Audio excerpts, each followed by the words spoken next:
So much of the music we love has to do with the people we love. Remember the first moment you heard your song? The first song played at your wedding or your daughter's wedding.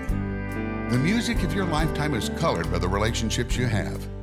That's why we thought it would be fun to get together some country music couples to tell their love stories and sing their favorite love songs to share with you in an intimate setting. Celebrating love and relationships, this series is sure to make you smile and reminisce about those you love in your life. Welcome to Country's Family Reunion, Sweethearts.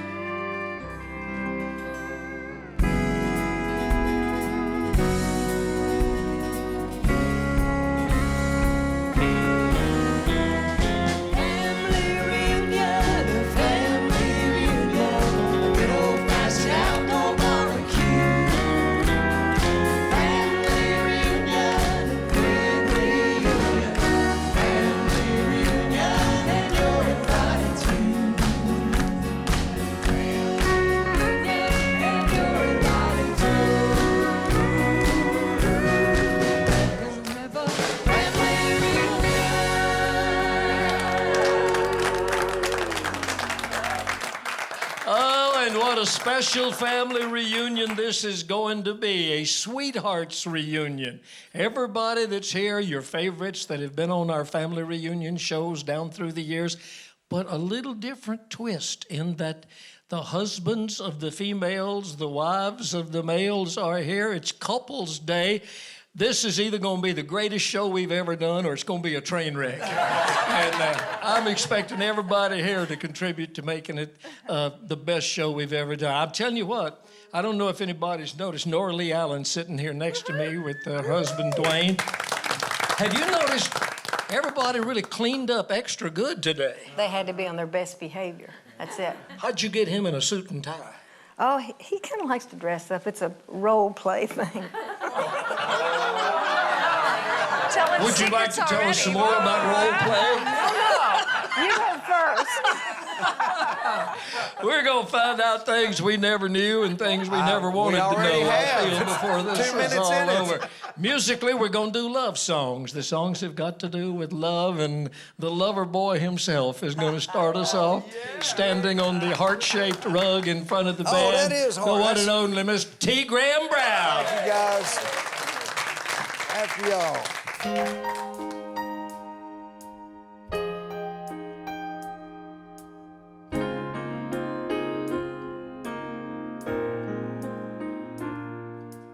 Close your eyes and visualize that day in spring, the moment when I met you from the start. Down in my heart, I knew for sure I never would forget you. Now I see what I used to be. Oh, I'll never be again. Oh, I remain forever changed.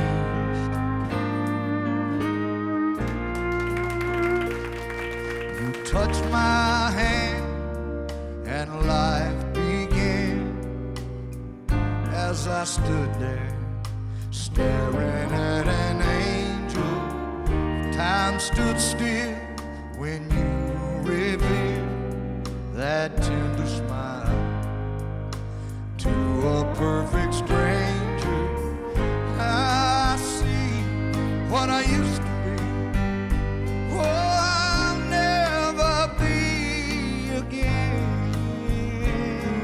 Oh, I remain forever changed.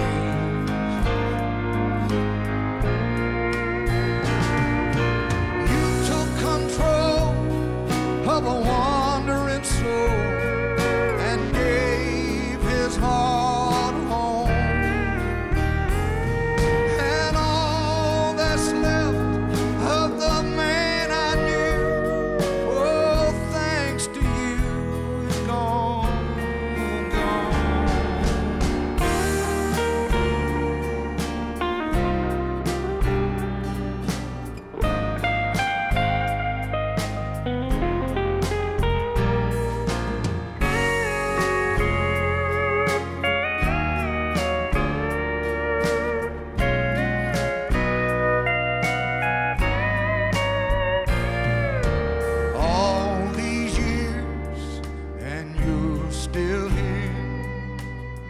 just like a rock, standing strong and steady for what it's worth when I leave this earth. Oh, because of you, I know I will be ready. Now I see what I used to be. Oh, I'll never be again.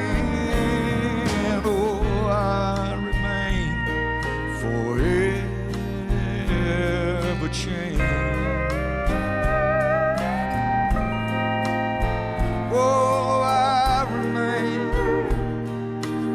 remain forever changed.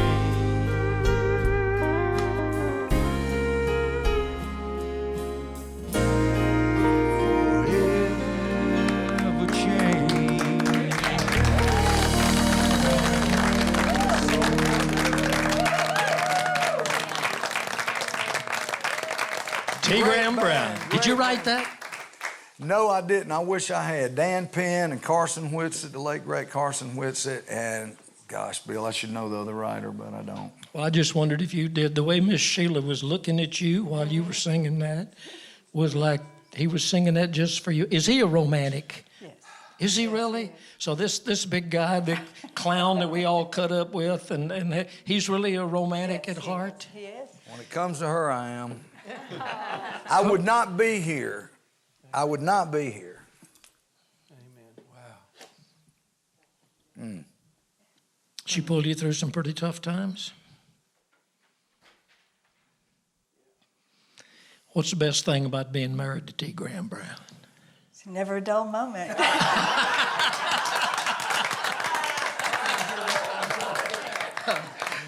Okay, don't get choked up now, but tell me the story. You started to tell me, and I said, wait till we get in the studio, about the midget. You were married by a midget or something? Little people. That's little people. Sheila and I had we had already sent out announcements that we got married on November the 30th. So we had to get married. It was a Sunday. So our plan was to get in the car and go up to Lake Burton, which is in North Georgia. And we passed about 5 churches. So we were just going to pull in there and catch a church coming out and get the preacher to marry us. Well, we got a late start and all the churches were gone. We stopped at every one, nobody there. So we finally got to this next town. It was getting dark, and I called up the police department and asked them if they knew a justice of the peace. So they gave me this name, and I called it up, and this woman, this answered, it was, hello. And man, I thought, oh no, I said, and I gave her name, and I ain't gonna say her name. Is this, yeah, this is her. And I said, can you marry us? Yeah, I can. I'm in my bathrobe. I had to work last night. So she said, you know where the prison is, Alto. So I said, yes, ma'am. She said, go to Alto, take a right, go to the 4-way stop, take a left with the 3rd house on the right. I said, okay. So we went to Alto, took a right, went to the 4-way stop, and there were 3 paved roads, and one on the left was a dirt road that we had to turn on. We kind of looked at, oh, man. So we got down there, and the 3rd house on the right was a trailer. And it was this beat-up old trailer, and I'm telling you, it was a quintessential thing. There was car up on blocks, and there was these little kids out there playing. They were nasty. And Sheila was looking at me like, please let's don't have to do it. So we knocked on the door, and this midget with warts all over his arms. He had warts all over his face. And we asked him, we said, is she home? And he said, yeah, she's home. So we came in there, and she was a midget and had warts all. And there was a guy sitting over there, and I remember he had a tank top, and it had stripes going around. He was sitting over there with his hair slicked back, drinking a tall Pabst Blue Ribbon. So the lady got up out of her lazy boy, and she said, y'all want the long ceremony or the short? She went short. I mean, barely got it. So she gave us this quick thing, and they took a Polaroid of us, and there's a naked light bulb hanging right above our head in that trailer.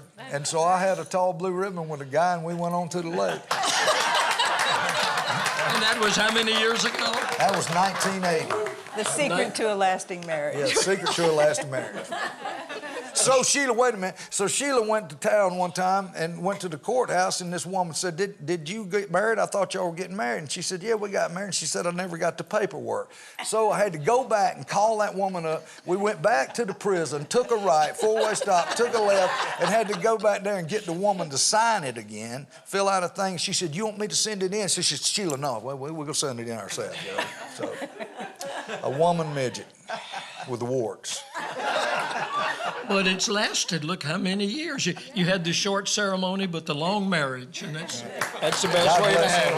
God bless her heart, too. All right, she says the best thing about being married to you is you never know what's going to happen. What's the best thing about being married to that pretty lady, besides her pimento cheese sandwiches? Hey, she does make some good pimento cheese in the sandwiches. world. She's just sweet. I never have met anybody as nice as she is. She's just really sweet. How much are you involved in his career? Do you go on the road with him, tour with him? I do go on the road. She all the does time. everything. All the time. She's a good one, man. She's a good one. I highly recommend if you can find one like her. You got any sisters at the house? No. She's the only woman in her family. But she's a good one, Bill. I mean, really. I'd have been face down in a ditch a long time ago, seriously. She's pulled me out. What did you do? How do you pull somebody out of a ditch? You just have faith in them and turn it over to God and keep praying for them all the time. The song Wine into Water.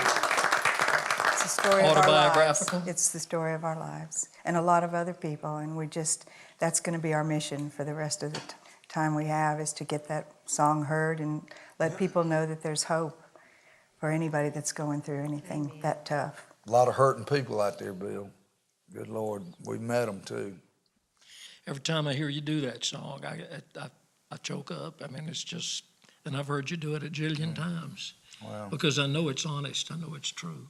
It's just, it's the real thing. You wouldn't believe how many emails and people come up to, it's really helped a lot of people, thank God. I ain't got anything to do with it. It's that song, it ain't me, but it sure is working miracles out there. It's hard to believe. It's really, it's doing it.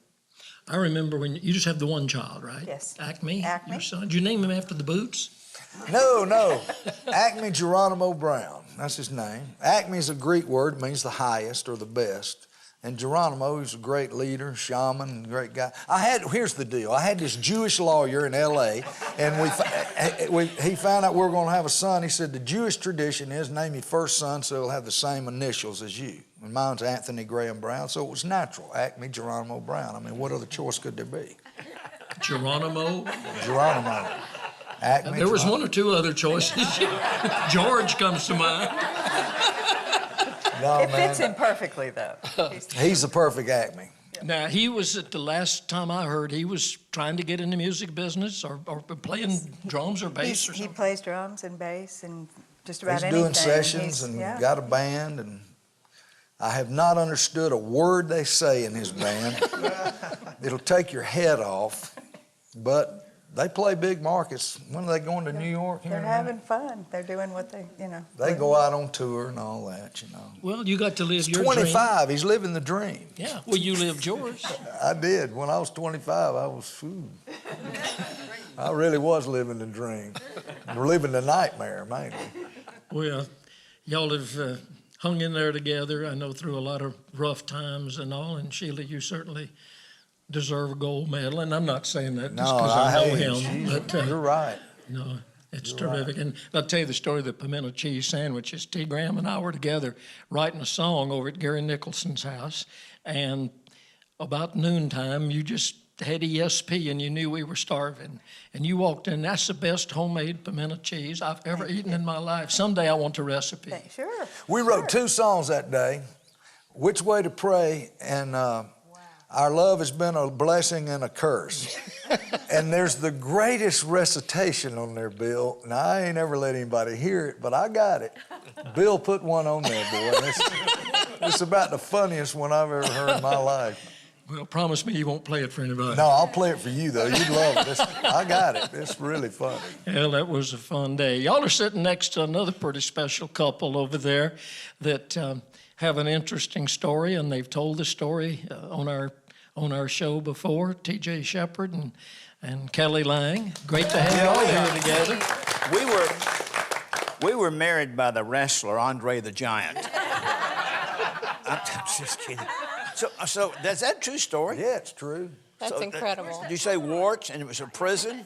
No, she had warts all up and down her arms and growing But out what of was her the hair. prison? What was the thing? You had to go to the prison, take a right, so go to that four-way stop, person- take a left. So you might say that person was the Wharton.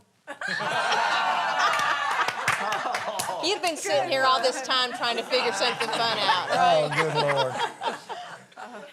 Yeah, we got kind of a, I don't know, It's Ricky's fault.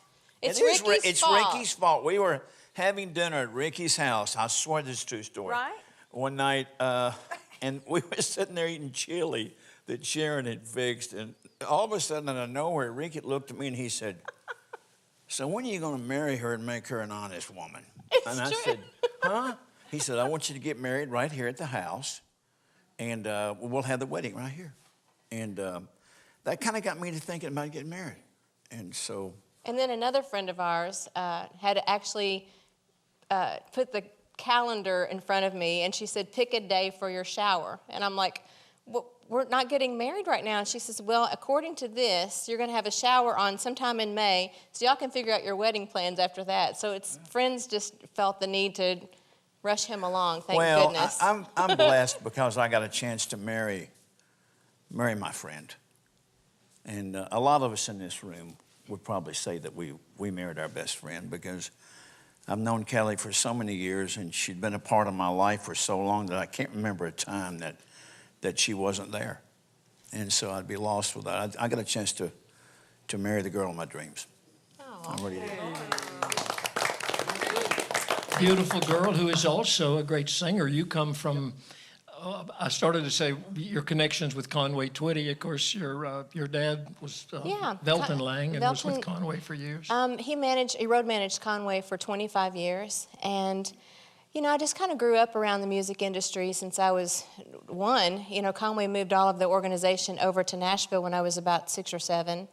And I think TG and I met when I was 13 or 14. I can't really recall the exact moment, but he was just a nice... Now, wait a minute. Wait a minute, that sounds terrible. We were just friends when she was 13 or 14 years old. He was always the perfect gentleman, and I always just really loved watching him on stage. I loved all of his music and stuff, but I never thought of him like as a romantic partner until I got a lot older. And actually, his first wife fixed us up, which was interesting. That's a good story. Let's hear that. It is. It is a great story. It is. I think it's hilarious. She is the nicest woman in the world. I love her. And I ran into her at a party, and she asked how I was doing. And I had gone through a really rough time. I'd gone through a divorce and some things, and had 2 little girls. And she said, TG's single. I said, well, why would she say that to me? And she goes, I think you guys would, I'm like, his first wife is trying to fix me up. In about 2 weeks, he calls me, acts like, and he's never called me before in his life. "Hey, how you doing?" And I'm like, "Oh, come on." "How you doing?" And the second we saw each other, it'd been like 5 or 6 years in between our time that I'd seen him. The second I saw him, I fell madly in love with him. And it was like we met on adult levels, and we'd both had gone through a lot of life experiences that just brought us to that moment, and we've been inseparable ever since. I'm not going to ask you to tell how many, but there's a good age difference between you 3 and years. TG. How many? 3. 3 years. Yeah. No, there's 22 years. 22 years between us. Does that present any problems? Sure. At all? No. I think we need to go back to talking about the midget. No, I mean, really and truly. I love him, warts and all. Wait a minute. I don't have any warts. You got this started. But no, not really. I don't. I haven't had a problem with that. Well, you haven't. Well, No, I'm just I teasing. ask you all the time, and you say no. No, my mother nailed it. She calls him a high-mileage Rolls Royce. And I think that's fantastic because there's a lot of people that could be closer to my age, but they wouldn't have the excitement and something so much in common with each other, and we laugh constantly. Yeah, we do. My favorite story regarding our companionship and our connection, my daughter is a writer, and she wrote a beautiful blog around Valentine's Day a few years ago. And the Valentine's thing started out with, I don't believe in marriage. And she said, until I saw my mom and stepdad in bed. And I go, oh my gosh. But she went on to say they were laughing and watching television and holding hands and cutting up for the day. And she said, I realize that I do believe in love. I do realize that I do want to be married and have what my mom and my stepdad has. She calls him Dad now. And she said, I liken my stepdad to a Tiffany diamond ring setting, and my mother is a Tiffany diamond. And together they make the great union. And I thought, golly, that was beautiful to me. How could anybody ask for a greater compliment than that? Now. Yeah, Gosh, so that really. we're really thrilled with how the kids have learned from our relationship, and I'm just And blessed not to have only him. is he a father figure to the kids, he's also a father figure to her.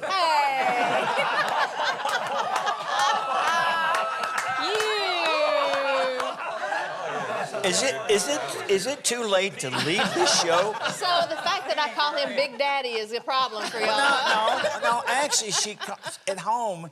At home she calls me Do. I do. Because I mean she loves Loretta, and Do and Loretta were kind of like inseparable. And I'm nothing like Do was, but she'll run around the house talking like Loretta Lynn half the time, and calling me. How you say it? An egg, so yeah. No, I'll just get in the mood and I'll go, Do, quit grinning like an old bud. You know, the whole day I speak like Loretta, and he answers to Do. And it's Do Shepherd in my telephone. So. Well, you two sing, and you sing together. Now, Sheila, you don't No. sing or perform. Just standing behind your man there. But you guys sing together. Do you tour together a lot, or? We do. Well, we have a new duet project that we recorded this past year, and we're starting to do some dates together because we love singing together on stage. I've always supported Kelly in her career, and she's always been there for me. And it's great to be married to someone who understands the business and what you go through and what it's all about.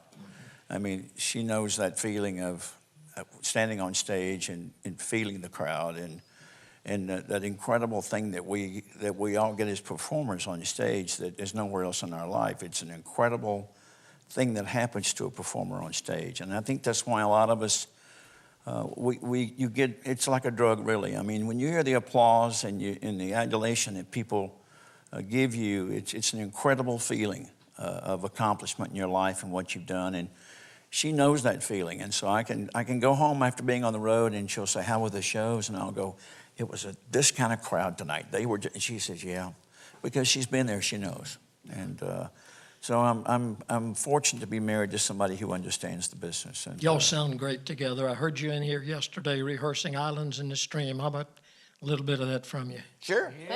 T.G. Shepherd, Kelly Lamb. Okay, Dolly. Ready? Sure.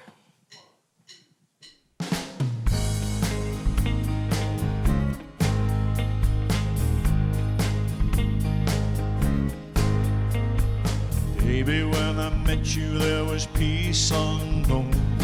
I said I'd to get you with a fine-tooth comb. I was soft inside. There was something going on. You do something to me that I can't explain. Hold me closer and I feel no pain. Every beat in my heart, we got something going on. Gentle love is blind. It requires a dedication. All this love we feel needs no conversation. We ride it together, making love.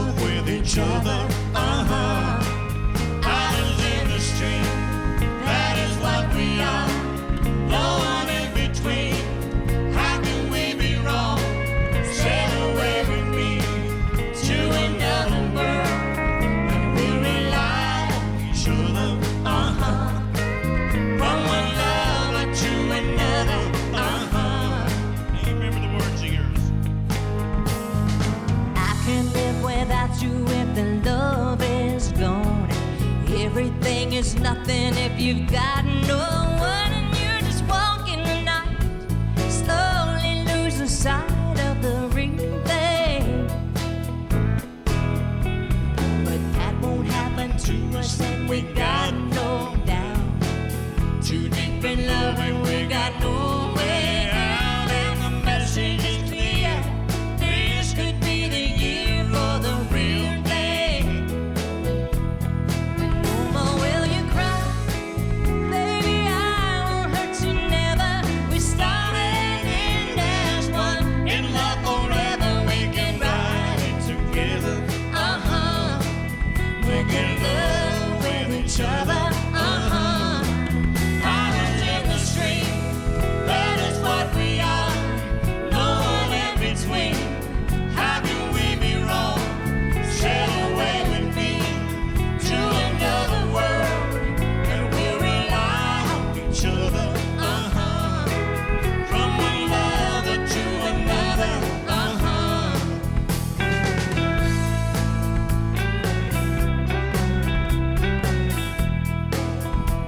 Sail away. Oh, sail away with me, yeah.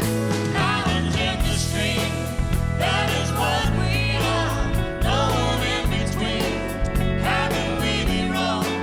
Sail away with me to another world, and we rely on each other.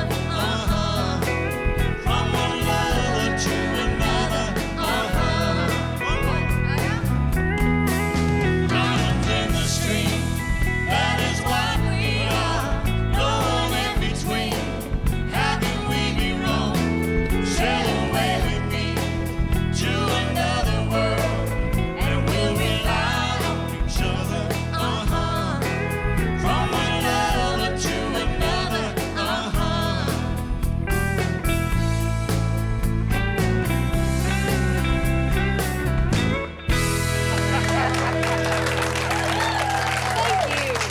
It's hard to be Kenny Rogers.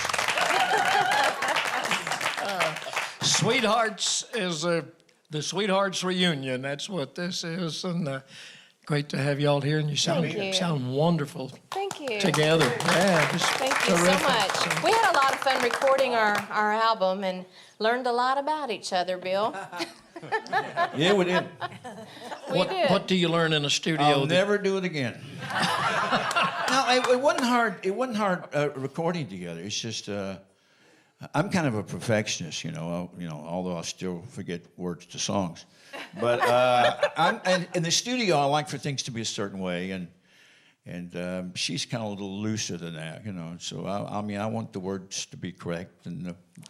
Wait a minute. He's not saying this right.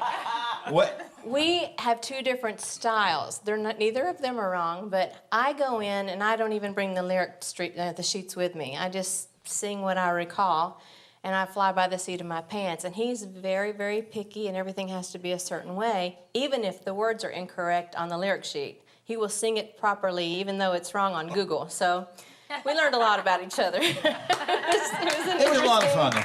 An interesting couple of weeks there, so but fun. So how many years is it now since you got married? 7 years. 7 years ago, we've been together 14. Took me 7 years to make that leap. Ricky just guilted him into it right then and there. Pushed him over the cliff. And He did- Sharon's chili. It was your chili. It was the chili, Sharon. It was. He Yeah. said he felt more in love with me that night, but I think it might have been indigestion. I don't know. Is that It was cornbread? heartburn. It really was. It took me a while, but you know, it was the best decision I've ever made. Well, many more happy years together. Thank you. Thank you. E.G. Shepherd, Kelly Lang. I'm sitting next to, no boy, and I didn't mean to take your wife's seat here, but she's running the Olympics today. She's running from sitting here with you to going over there and singing with the I'm group, back. Norah Lee I'm Allen. back. All right, I'll I'm just sit back. here in That's between good. you. That's good. Yeah, all right. Now, you guys have got the showbiz marriage. You sing at the Grand Ole Opry with Yep. the background singers, and you've been doing that for how many years? I have since 1980. Yeah. Since 1980, long time. Then I was a sub a couple of years before that, so it's kind of home. Okay, and he's on the road with the Oak Ridge Boys. Now, Yeah. do you You don't travel the road, your background group, y'all don't work on the road or No, anything, do you? no, we sometimes do sessions and things like that, but we have over the years done a few things not real far away, but mostly local. What's the hardest thing about that kind of a lifestyle? I mean, knowing that she knows the business and sings in it, and I'm sure you'd like to be with her, and you do. You come to the Opry a lot of times and just kind of sit over to the side when she's performing. Well, both of us love the business, and I enjoy coming to the Opry when I'm not performing and just going, sitting behind the monitor section, and they have a bar stool over there they go get for me because they're used to me doing that. And the sound men let me sit behind the sound control board, and I love to watch all of the opera stars come in and do their thing backstage and get ready to go on stage. My favorite place to really sit is at the Ryman, up in the top balcony on the first row. And you can see down into the Opry and see it all developing. And I'm still a fan of the music. I'm still a fan of people like you. You got me onto the Opry in the 60s. The first time the Oak Ridge Boys ever worked the Grand Ole Opry was at the Ryman, and we were put on Bill Anderson's show by Bill Anderson to sing a Bill Anderson song called There's Gonna Be a Great, Great Day. And it was a great song for us, and it was big in gospel music, and you allowed us to come on your portion, and I'll forever be grateful for that. Well, record some more of my songs, you can come on some more portions. Let me tell you how great a song that was. That was the last gospel song they did, and then they went into the country field after that. So. Oh, we've cut many more of your songs since then, and I love them all. Well, you've been very kind, and I appreciate that. And it goes both ways. I'm a gigantic Oak Ridge Boys fan. Now, you grew up in gospel music or Christian music. Your family was musical, Yes, right? I was raised in Southern gospel. My sisters and I had a trio. We traveled semi-professionally for about 16 years. We traveled about 7 states. And What is semi-professional? It means you get paid one night and the next night you don't? you might get paid, or you might get vegetables out of the garden, or, you know. Actually, it's what my brothers and I are doing right now. We've all been there. But we didn't, Mom and Daddy would not take us out of school to go on the road professionally. So we got to do a lot of big things, but we had to do our homework. We had to be at school on Mondays. And so that, you know, we were busy. We were busy a lot, but that's what we chose to do. And it prepared me for the rest of my life. You know, my daddy was very strict. You say your words correctly and you practice, you rehearse. And that's been a big benefit in what I do, you know.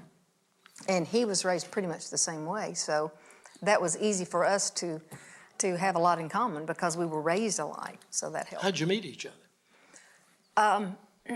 When the former Oak Ridge bass singer, Herman Harper, I had known since I was a little girl.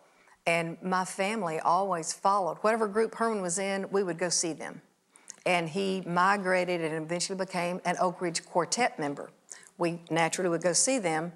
Then Dwayne had joined the group. Well, naturally, I met him. We would go to their concerts, and then they became the Oak Ridge Boys. And we knew each other 2 or 3 years before we dated, and then it just happened. You know, we just started dating, and kind of osmosis, I guess. How many years you been married? In about 2 weeks, it'd be 45 years. Wow. That's terrific. And how many children? Of course, Jamie, your daughter over there, who Jamie, everybody accuses of being your sister. I know, she tries to look like me. We have Jamie, and then we have a son, Dee, and we have 4 grandchildren, and they all sing. They sing harmony, they play instruments, so it's just an itis in this family. It's a music-itis. Yeah, well, it's been known to affect a lot of families. I think so. Yeah, it Everybody has. in this room. Could we get y'all to do a duet? Do you do many duets together? No. No, this is the only one. First, last, and only, huh? Right. Actually, a few years ago, when our children were pretty small, we decided what we wanted to do for our family was record them an album. And so we hired all of the best pickers that had played on all of the hits of the Oaks, and we recorded a complete album of just the 4 of us. And we pressed up enough for our family, and we never sold a copy. We gave it to them for Christmas. Wow. And it's never been on the market, but on that album, we cut a song that Norah actually brought to the mix. Actually, it's from the old Louvin Brothers catalog, isn't it, Norah? Charlie sang it. Yeah, I don't know. Charlie sang it on the Opry, I heard and it she one night. brought that to the table when we were looking for songs to sing, and it fit our family and the way we look at things. And so we've had one other opportunity to sing this, and it was down at the Hall of Fame when we were singing for someone, I forget who, but we'd like to do that for you today. Great. What's the name of the song? When There's Love at Home. All right. Dwayne Allen and Norah Allen. The Allen twins.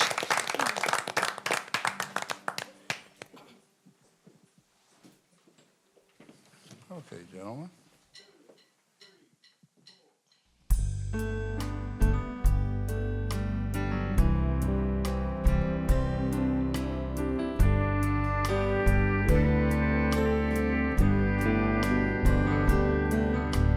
There is beauty all around when there's love at home.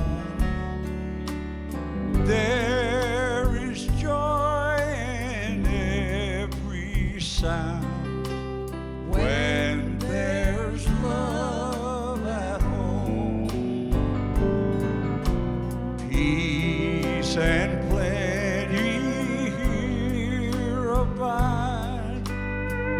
smiling sweet on every side.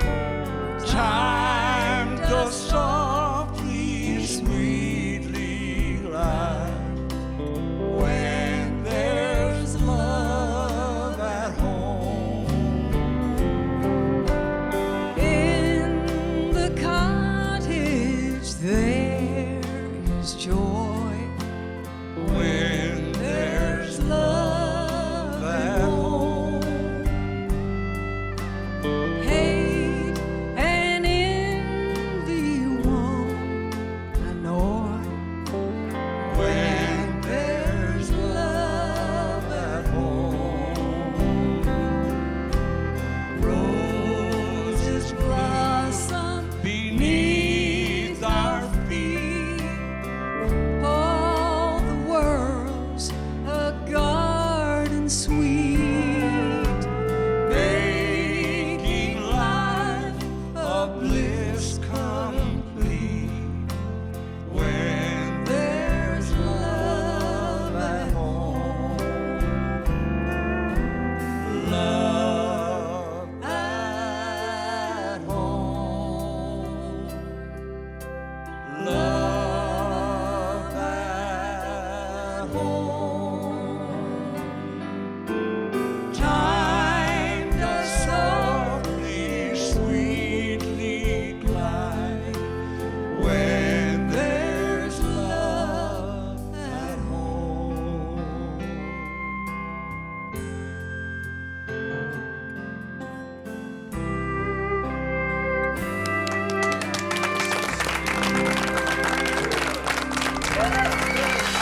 Thank you. Thank you.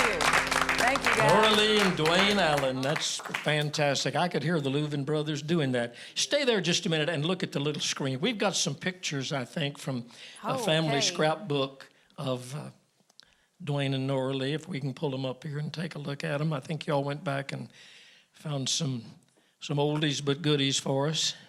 There you go. There we go. Okay. Wow. What happened? 45 years ago? Yeah.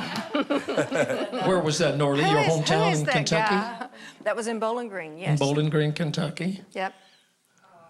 Oh, my sideburns finally met.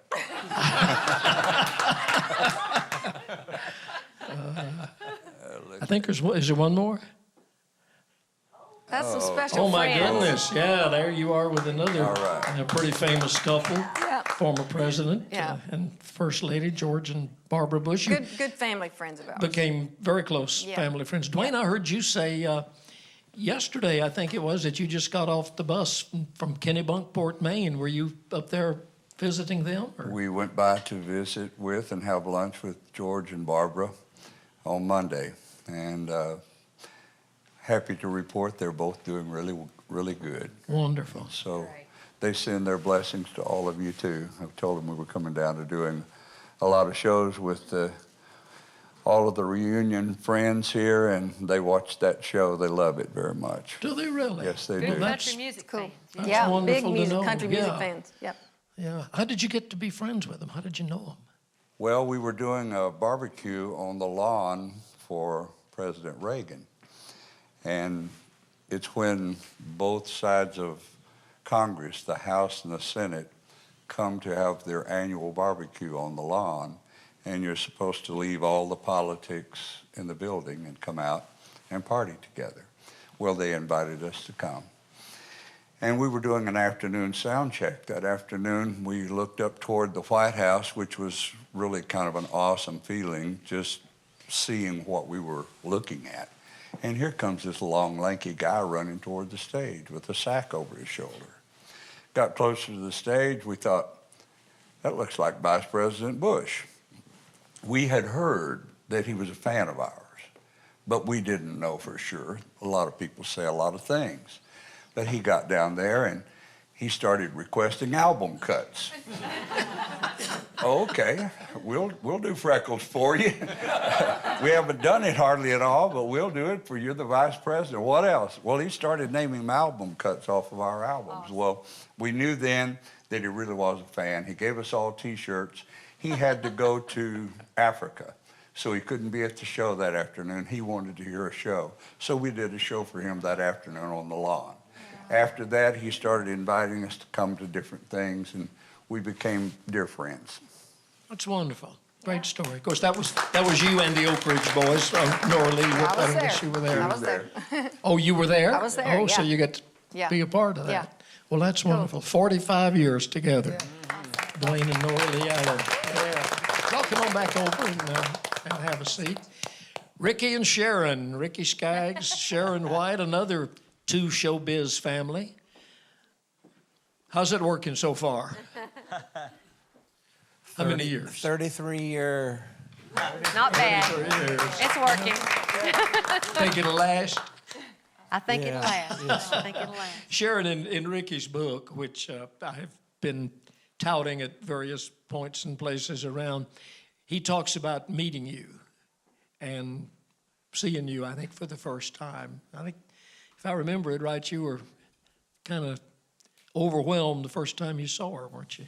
Yeah, I heard this beautiful voice, and she said, keeps saying that was her mother singing. I was on the stage with Mom and Dad and Cheryl, and Mother was part of the trio and sang the high part then. And he came up. Well, I was carrying some records to go to the record table. That was part of my job when I was with Ralph Stanley, was to set up the record table and sell after our show. And we'd already been on with Ralph, and then the Buck White and the Down Home folks come on after that. but I had seen him and Keith Whitley with Ralph the month before in Bean Blossom. My family was in Bean Blossom, Indiana for the big Bill Monroe Festival. And everybody was talking about these two young boys that were traveling that summer singing with Ralph and how good they were and how they sound just like the Stanley Brothers.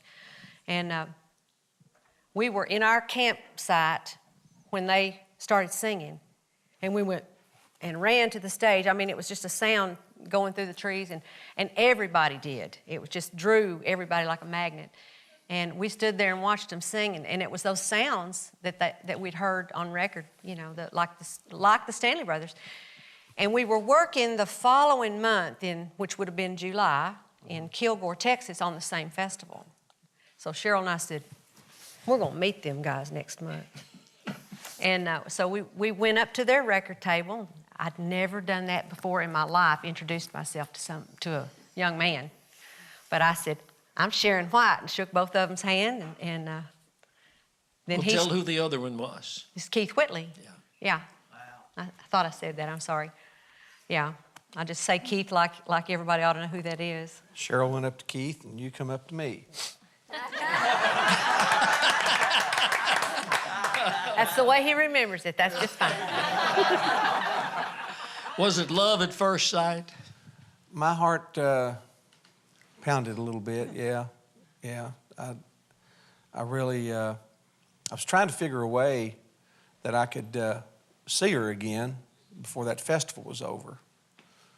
And so they had sung a song called When the Golden Leaves Begin to Fall. That's the song I heard them sing. It just blew my mind, the harmonies were just so good.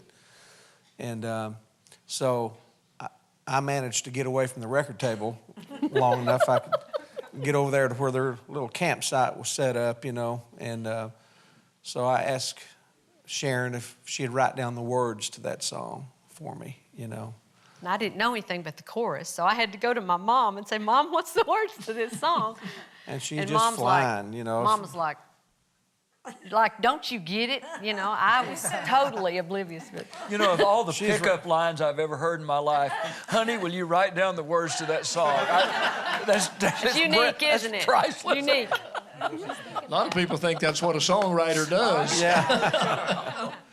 But we have just finished something that's so close to our hearts, something that we've wanted to do for a long, long time. And we got to do our first duet CD. It's called Hearts Like Ours.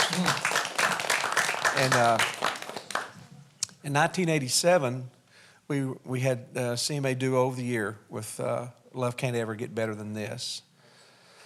And Sharon and the Whites was on Curb Records, Warner Curb, and I was on CBS. Sonia had I think just purchased them around the same time. And anyway, they were arch rivals with each other. You know how the record companies were back in those days and still are, but they were not going to share their artists with anybody, especially to do a whole album, a whole CD. If they'd have been on the same label, it might have been different. But so that kind of dashed our hopes of doing trying to take advantage of that single that we had out. But we look back at it now, and I don't know. Well, I want to say, my heart got healed doing this. I can just say that because I kind of had a sticker in my heart, over that. We were not allowed to do something that every other duet group had ever done. If you have a hit, do an album. And I grew up seeing Porter and Dolly and George and Tammy and everybody, traveling together, and they do their own shows, but they did shows together. And so I just thought, why not us do an album, But I know now, and I'm convinced in my heart, that this was the timing of the Lord. Yeah. Well, if we had done this back then, I promise you it wouldn't mean to me. No. It wouldn't have, this is like a dream come true. This is like a fulfillment of something that the Lord promised us a long time ago. We enjoyed the entire process. I was talking to Linda earlier about it and how everything was so intense back in those days as far as our career and all. And I know there would have been a lot of this. Mm-hmm. There was none of that. We had nothing but fun. We had fun looking for the songs, working out the arrangements, recording. The entire process was a blast. Yeah. And if nobody else likes it but me and him, we like it. Okay? We had a ball. How about singing one of the songs from the record for us? Yeah. You can just pass that CD right on down here if you want to. You can get it passed over. Get it past you, Anna. Who's at your record tape? This song we're going to do is one of Marty and Connie's songs. And when we first started looking for material, Ricky talked to Marty and said, "You guys bound to have some songs for us." And he said, "Why don't you cut I Run to You?" And we looked at that one and really liked it and had it in our list of songs to do. Well, months later, I hadn't even talked to Connie anymore about it. And we were at the Opry one evening, and in fact, Cheryl and Daddy and I were in the parking lot about to go home, and here come Connie walk. It was the Saturday night before we were going in Monday to cut tracks. and to start on these songs. And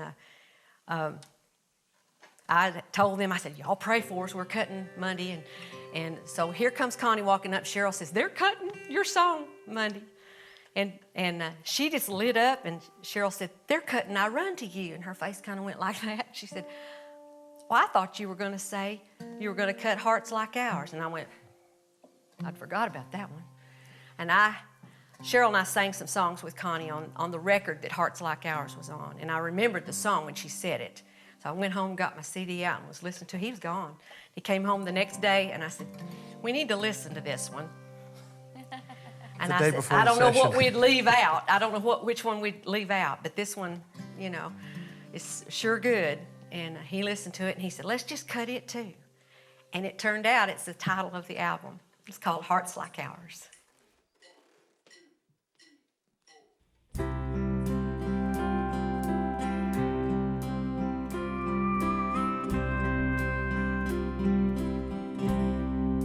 Like a rolling river, we keep on and on. Sometimes just the two of us out there on our own, through the fire, through the storm.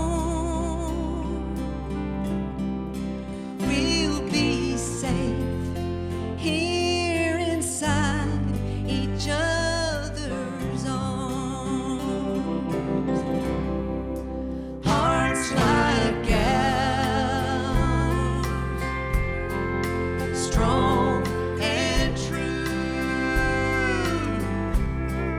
so in love,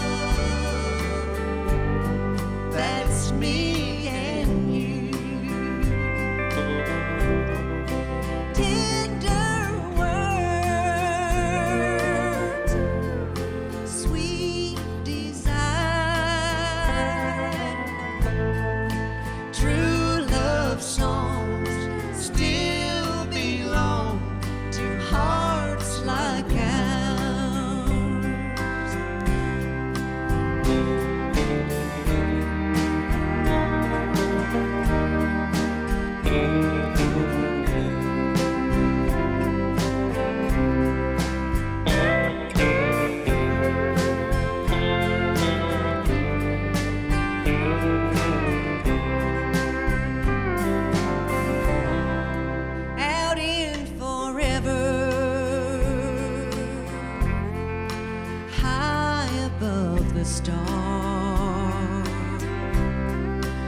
Is shining down on us right here where we are,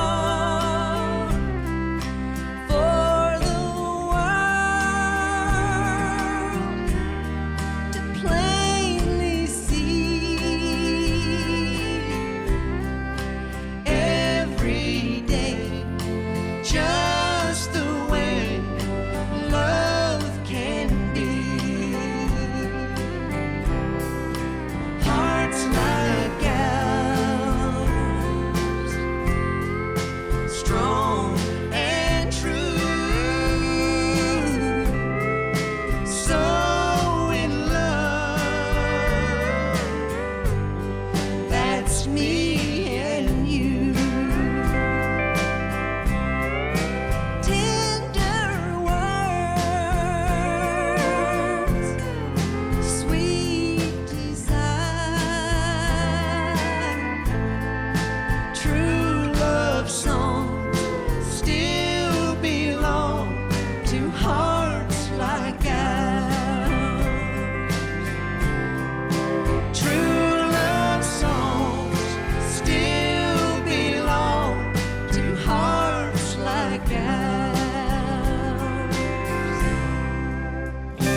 Yeah, that's awesome.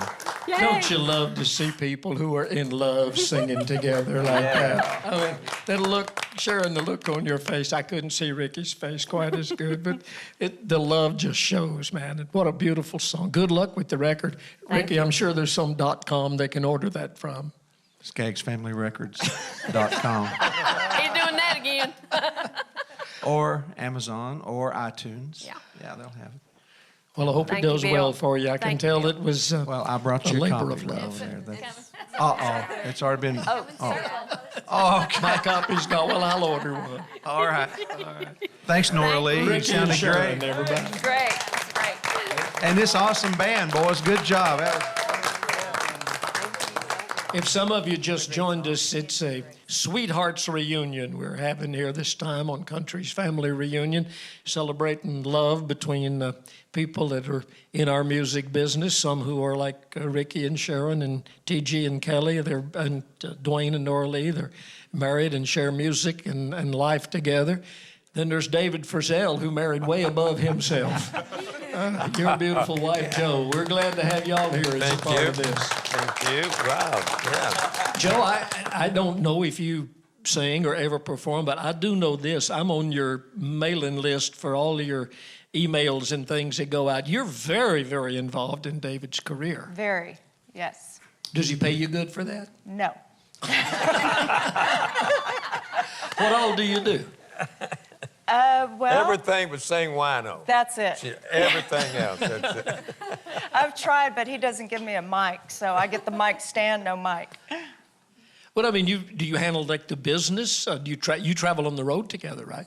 We do. As a matter of fact, I was going to go run and get his lyrics for when he sings, but I can't get up. So I'm used to doing that, making sure he looks good, making sure, this is all good. And You did a good drive job. the bus.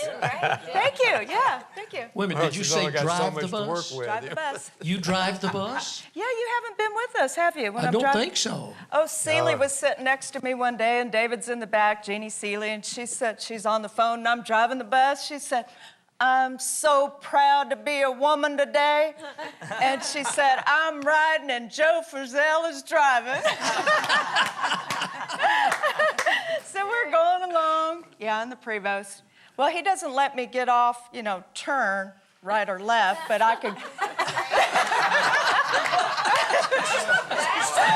Straight on, I'm good. That's me going to Texas, isn't it? You go hungry a lot of times because you don't get to stop at McDonald's or Yeah, whatever. and he doesn't cook, yeah.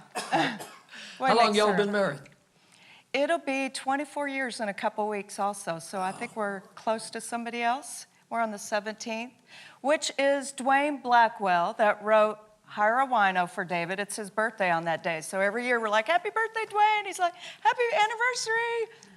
So we share that together. How did y'all get together? How'd you meet? Oh, don't. Were you at the record table? No, I'm at the record table now. No, go ahead, tell me. Yeah, this is good. That's cute. It's You good. tell it. All right. Well, I'll tell it. Okay. I was in California doing a Merv Griffin show, and that's a long time ago. And the people I was with, our management and all that, took us out to the Palomino Club. Jerry Lee Lewis was playing. And so they set us right there in the front, me and my man, different people with me. And all of a sudden, they set these three girls down, and she was one of them. You tell that part, because that's kind of a different little deal. Well, we're having some trouble getting into the show because there was a lot of people there. And all of a sudden, this guy comes up to us girls and says, "We got a seat for you girls." We're like, "Really?" Because we could follow us. So here we go. We're getting closer and closer, right at the table near the stage. I was like, "Oh, this is great." And here's all these guys in that table, and then you can see Jerry Lee. So there was a whole lot of shaking going on that night.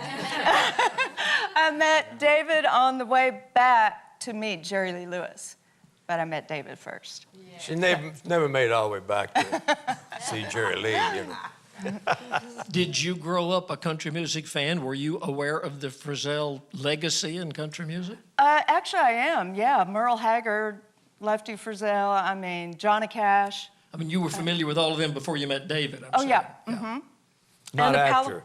It was just David after that. Elvis, yeah.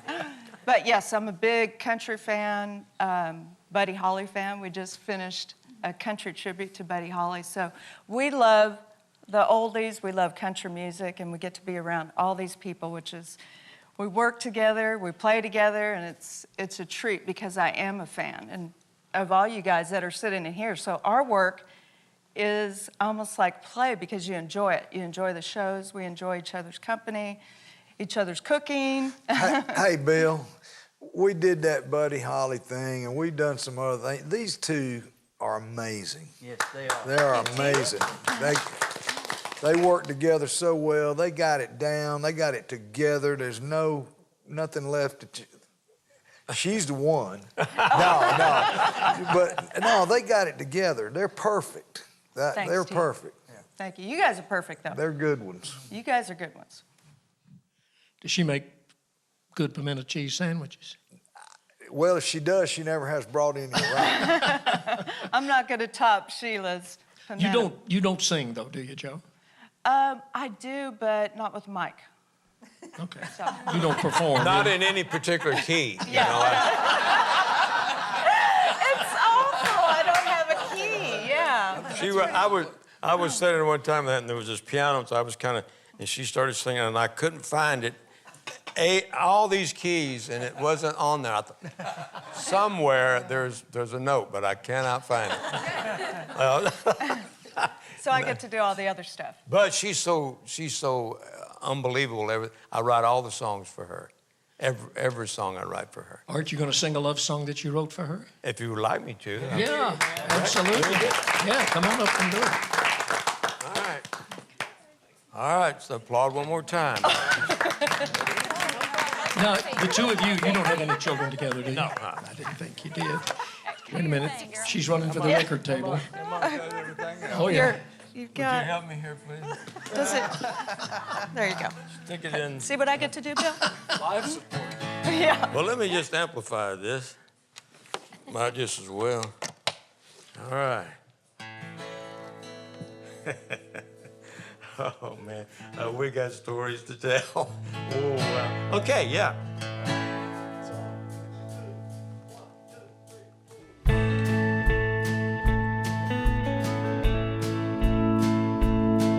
My very favorite day of the year that's ever passed my way, my dear, is Valentine's Day. And of all the loves I've ever known, and your heart is where I call home on Valentine's Day. Our love is like the morning dew, all fresh and clean, feels brand new. I'll hold your hand, you promise to be my Valentine.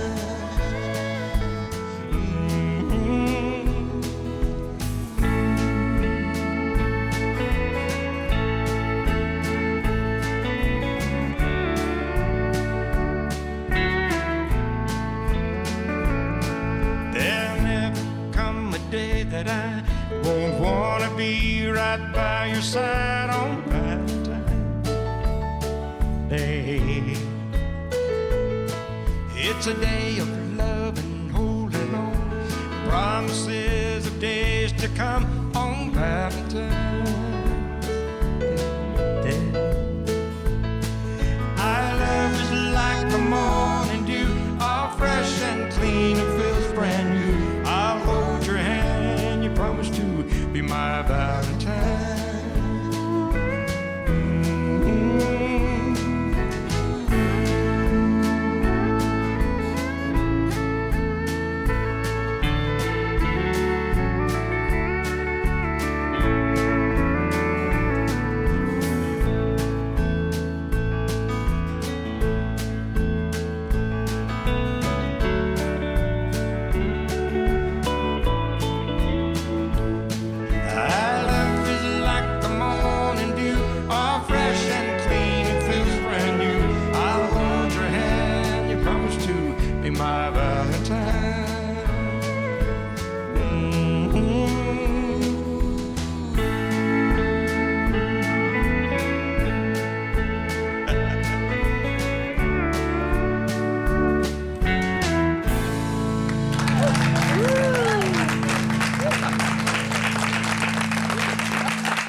Joe, when he sings that and you know that he wrote that for you, how's that make you feel?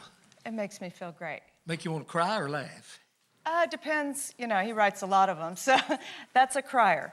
He writes some that you laugh at, too, yeah. Well, it's a pretty song. Look over there at the monitor. I think we got a couple of pictures of you and Joe, if we can get them pulled up over there. Okay, now, what's going on there? Yeah, what is going on there? What is that? Do you remember that picture or where it was taken? Let me see. No, I don't know where that was taken at. That is It you wasn't she's at the kissing, house. right? Let me check that beard out. That was, oh. There's you and Joe with With Merle. yeah, with Teresa and Merle. That was during the taping of This Is Our Time, a show we did, I think it was 2008. Well, Merle admittedly talks about how much your brother Lefty Frizzell influenced him, and Absolutely. And of course Merle has influenced thousands as well. So including me. Yeah, all of us, I He's a guess. great Hey man, thanks to you and Thank Joe you for so being much. here. Thank you so much. Thank you. Great, David Frizzell and Joe Frizzell.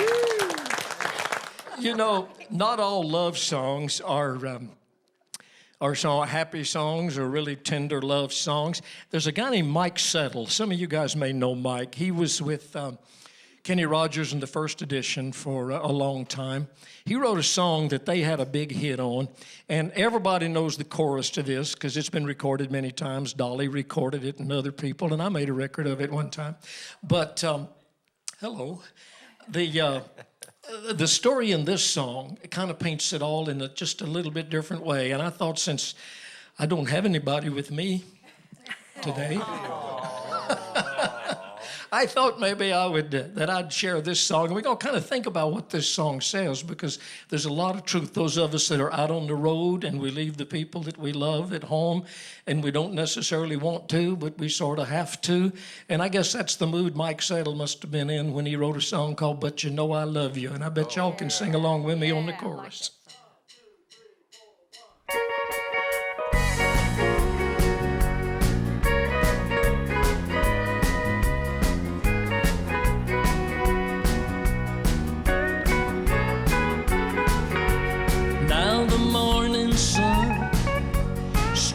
Across my room, and I'm waking up from another dream of you. Yes, I'm on the road once again. It seems all I've left behind is a chain of broken dreams. But you know I love you. Yes, I love you.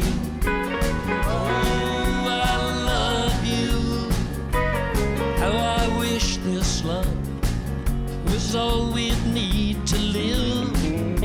Oh, what a life we'd have, 'cause I've got so much to give. And it seems so wrong deep inside my heart that the dollar sign should be keeping us apart. But you know I love you. Yes, I love you. Oh, I love you.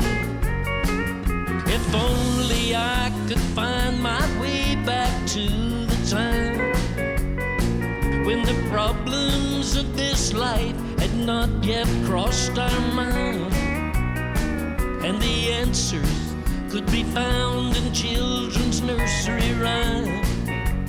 I'd come running back to you. Oh, but you know we can't live on dreams alone. We've got to pay the rent, got to leave you all alone. But you know I made my choice many years ago. Now this traveling life is the only life I know. But you know I love you. Yes, I love you. Oh, I love you.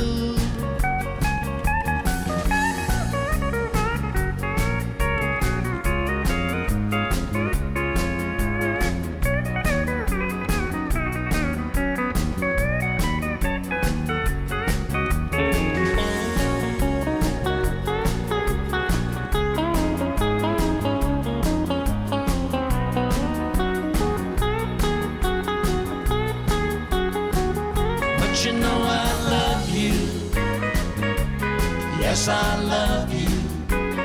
Oh, I love you. But you know I love you.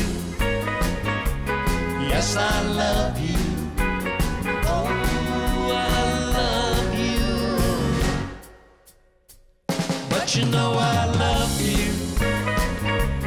Yes, I love you. Oh, I love you.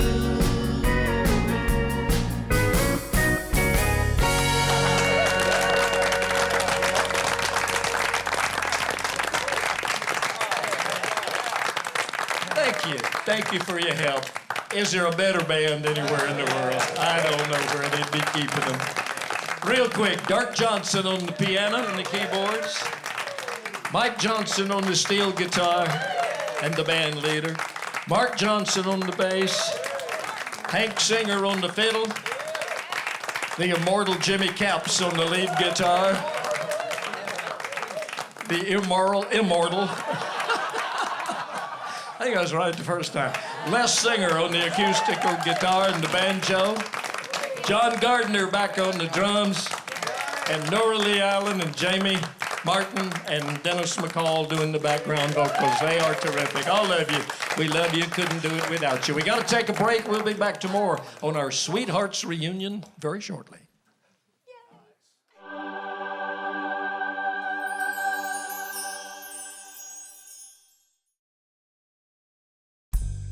So much of the music we love has to do with the people we love. Remember the first moment you heard your song? The first song played at your wedding or your daughter's wedding. The music of your lifetime is colored by the relationships you have.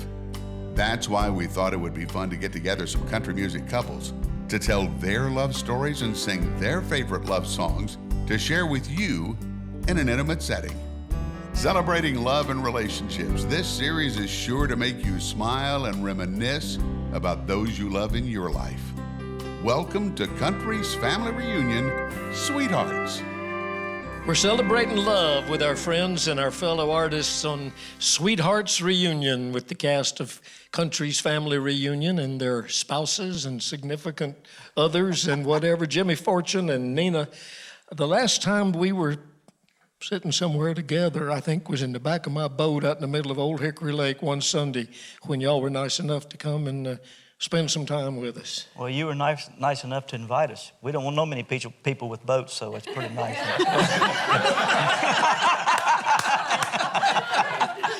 I was hoping maybe you'd help me make the next payment or two on it. Well, if you and I write a song together, which we did, have written a song or two together, we might be able to get another boat.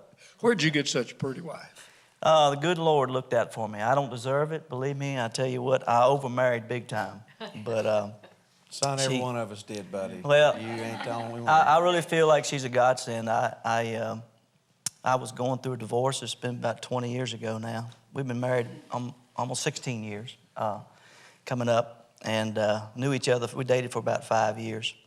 But I was going through a divorce, and it was back in Virginia, and there was this, some friends of mine were trying to get me to go out. You know, I mean, you wouldn't think, I mean, me being in the business and the Statler brothers and all, and, you know, you would think, well, God, he'd never have a bad day in his life. But, you know, I was kind of going through some depression and things like that.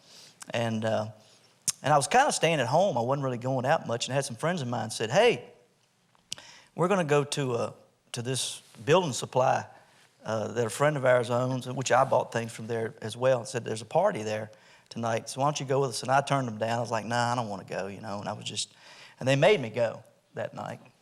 And so when I went there, I walked in the place, and I see this beautiful girl standing up on this staircase, and I was like, I saw her, and I was like, man, she's just beautiful. I said, there's no way. You make it sound like Gone with the Wind or something. Well, it was pretty much that way. But I'm like, everybody's asking them her to dance, and I had this guy who was with me. He said, I'm going to ask her to dance. I said, all right, you go ahead. So he went and asked her to dance. She danced with him, so I said, well, she'll dance with him. I'm pretty sure she'll dance with me. So I went up and asked her to dance. You know he's going to watch this. I know, that's fine. Okay. He don't care. I've told him that. Oh, say he's going to watch it? Yeah. It's a friend of mine up home. Okay.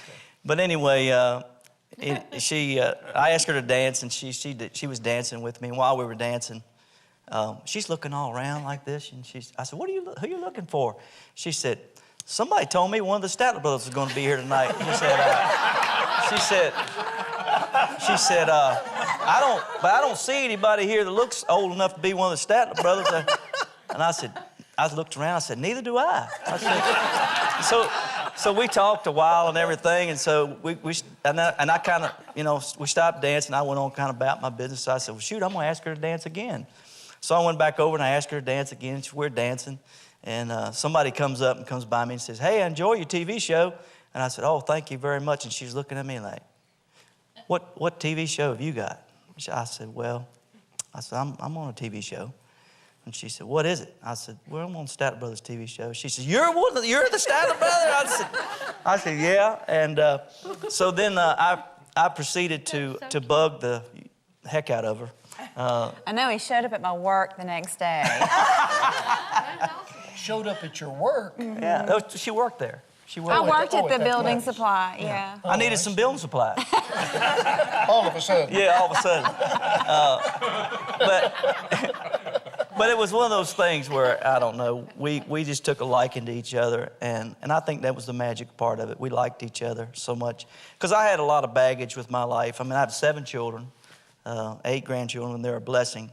But, with that comes a lot of things that you have to work through. And bless her heart, the important thing was to me that she loved my children even more than me, and she does. And that's the magic about Nina. She accepted my children and accepted my life, my crazy life that I live, and she has helped me. She's just been a helpmate and just a wonderful love of my life, really. I don't think anybody could say anything nicer than to say that you've been good to their kids. I think that is just a supreme compliment and just speaks so well of you, Nina. Yeah. Well, thank you. Do you, I know you do. You don't sing and perform with Jimmy, but you go on the road. I do. Travel together. I do. And you handle some of the business, the bookings, I think even, don't you, some? Yeah, I do all the paperwork. I minister his publishing and She does it all. And I wouldn't, like I said, when the Statler Brothers retired, I was wondering what I was going to do. I knew I wanted to continue on to write, sing songs and everything. And I knew that part of it I felt like I could handle, but I didn't know anything about the business. And she just took it upon herself to learn, to get the books and start studying about everything. I didn't know anything about it either. I'm an accountant. She's an accountant, yeah. That's my... And, but her background, I mean, she turned her business, her dad's business around at the building supply company for him, and it made it really successful. And what she did for me was pretty much the same thing, put me right back on track, and I just couldn't do without her. I really couldn't. Do you actually enjoy, Nina, getting in the van or the bus or whatever and on the plane and traveling on the road? Well, I don't like that's getting on got to a be a plane. new part of your life. You don't do planes? She don't do that very much. No. Not often, not a plane, but I mean it's fun in a way, and you get to meet new people and that kind of thing. But I'm a homebody too. I like being at home. Do you do the record table? Yes, I do. I do the record table. Like Ricky Skaggs does. Yep, I do Jimmy's record table. Or used to do anyway. So y'all have been together for how many years now? Yeah, we've been married 16 years. And We met 21 years ago. Mm-hmm. So Well, what took you so long? 5 years. Well, he had 7 kids. I needed to make sure. That's what I wanted to do. We, it was, like I said, there was an age difference. There's 15 years difference between us. And I got to admit. That's nothing. That's nothing. DJ says that's nothing. That's nothing. Pray for 15. He didn't ask that question over here. No, he didn't. The age difference on it over here. Okay, I didn't ask Joe and David, all right? All right, how many years? We're did it, Joe. above them, less than them. Oh, that's a good way to that's a political answer if I ever heard one right there. Come on. How many? 20. Almost that's to the not day. I'd kill for that. Go ahead and kill him. Yeah. I got to say, we've been here 10 years now, Nina and I, and In Hendersonville. in Hendersonville. And we have come to love everybody in this room so much, all the couples, everybody here. We've been on the road with each other. And everybody has accepted us and been so kind to us. And I just want to say publicly that I love each and every one of you dearly, and I know Nina does too. Thank y'all so much for being so kind to us. It's easy to be nice to nice people. How about a song? I sure will. I'll do one for you. I didn't write this song, but I wish I had. The truth is, you'd rather go on the road with him than to kiss him goodbye. Y'all better write that. I'm sorry, that's an old gag. Hey, that's how I almost lost her. Watch it. I wish I'd written this song. This is a David Gates and Bridge song. I used to sing this song years ago, and it kind of takes me back to a time, which it will everybody, I'm sure, that when you first heard this song, and it's just a great love song, one of the ones that kind of inspired me to write songs. So here we go, y'all.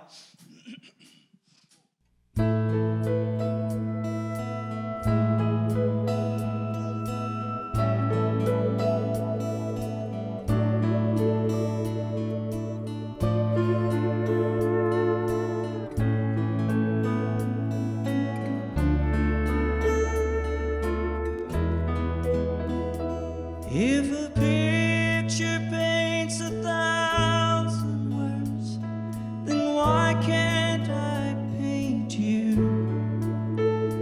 The words will never show the you I've come to know. If a face could launch 1,000 ships, then where am I? There's no one home but you. You're all it's left me to.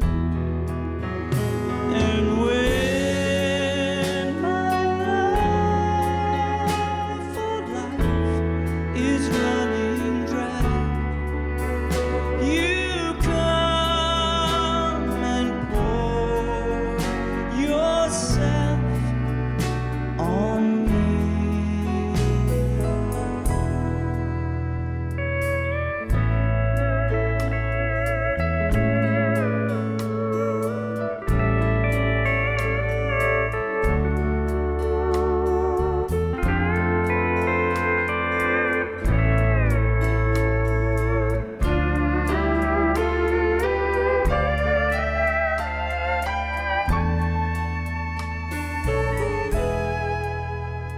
If a man could be 2 places at one time, I'd be with you tomorrow and today, beside you all the way. And if the world should stop revolving, spinning slowly down to die, I'd spend the end with you. And when the world was through, then one by one the stars would all go out. Then you and I would simply fly away.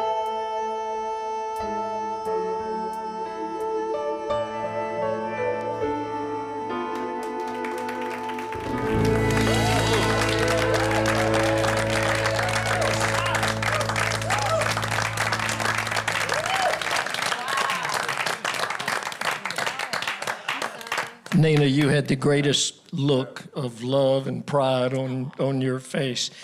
Do you ever get tired of hearing him sing? Never. I don't think any of us would. No, I get tired of hearing him play guitar when I'm trying to watch TV, though. Yes, she does. She can. He plays guitar all the time. I pick it up and I'm looking over and she goes. Now, this is what I don't understand. You marry a musician and then you don't want him to play. No, I don't not want him to play. Just go to another room. My daughters are like that. There's a time and place for everything. My daughter first complaint. It's like, stop it. It's like, you married a musician. Yes. When you stand over on the side of the stage and there's a big crowd and everything out there, and Jimmy is the center of attention, what goes through your mind?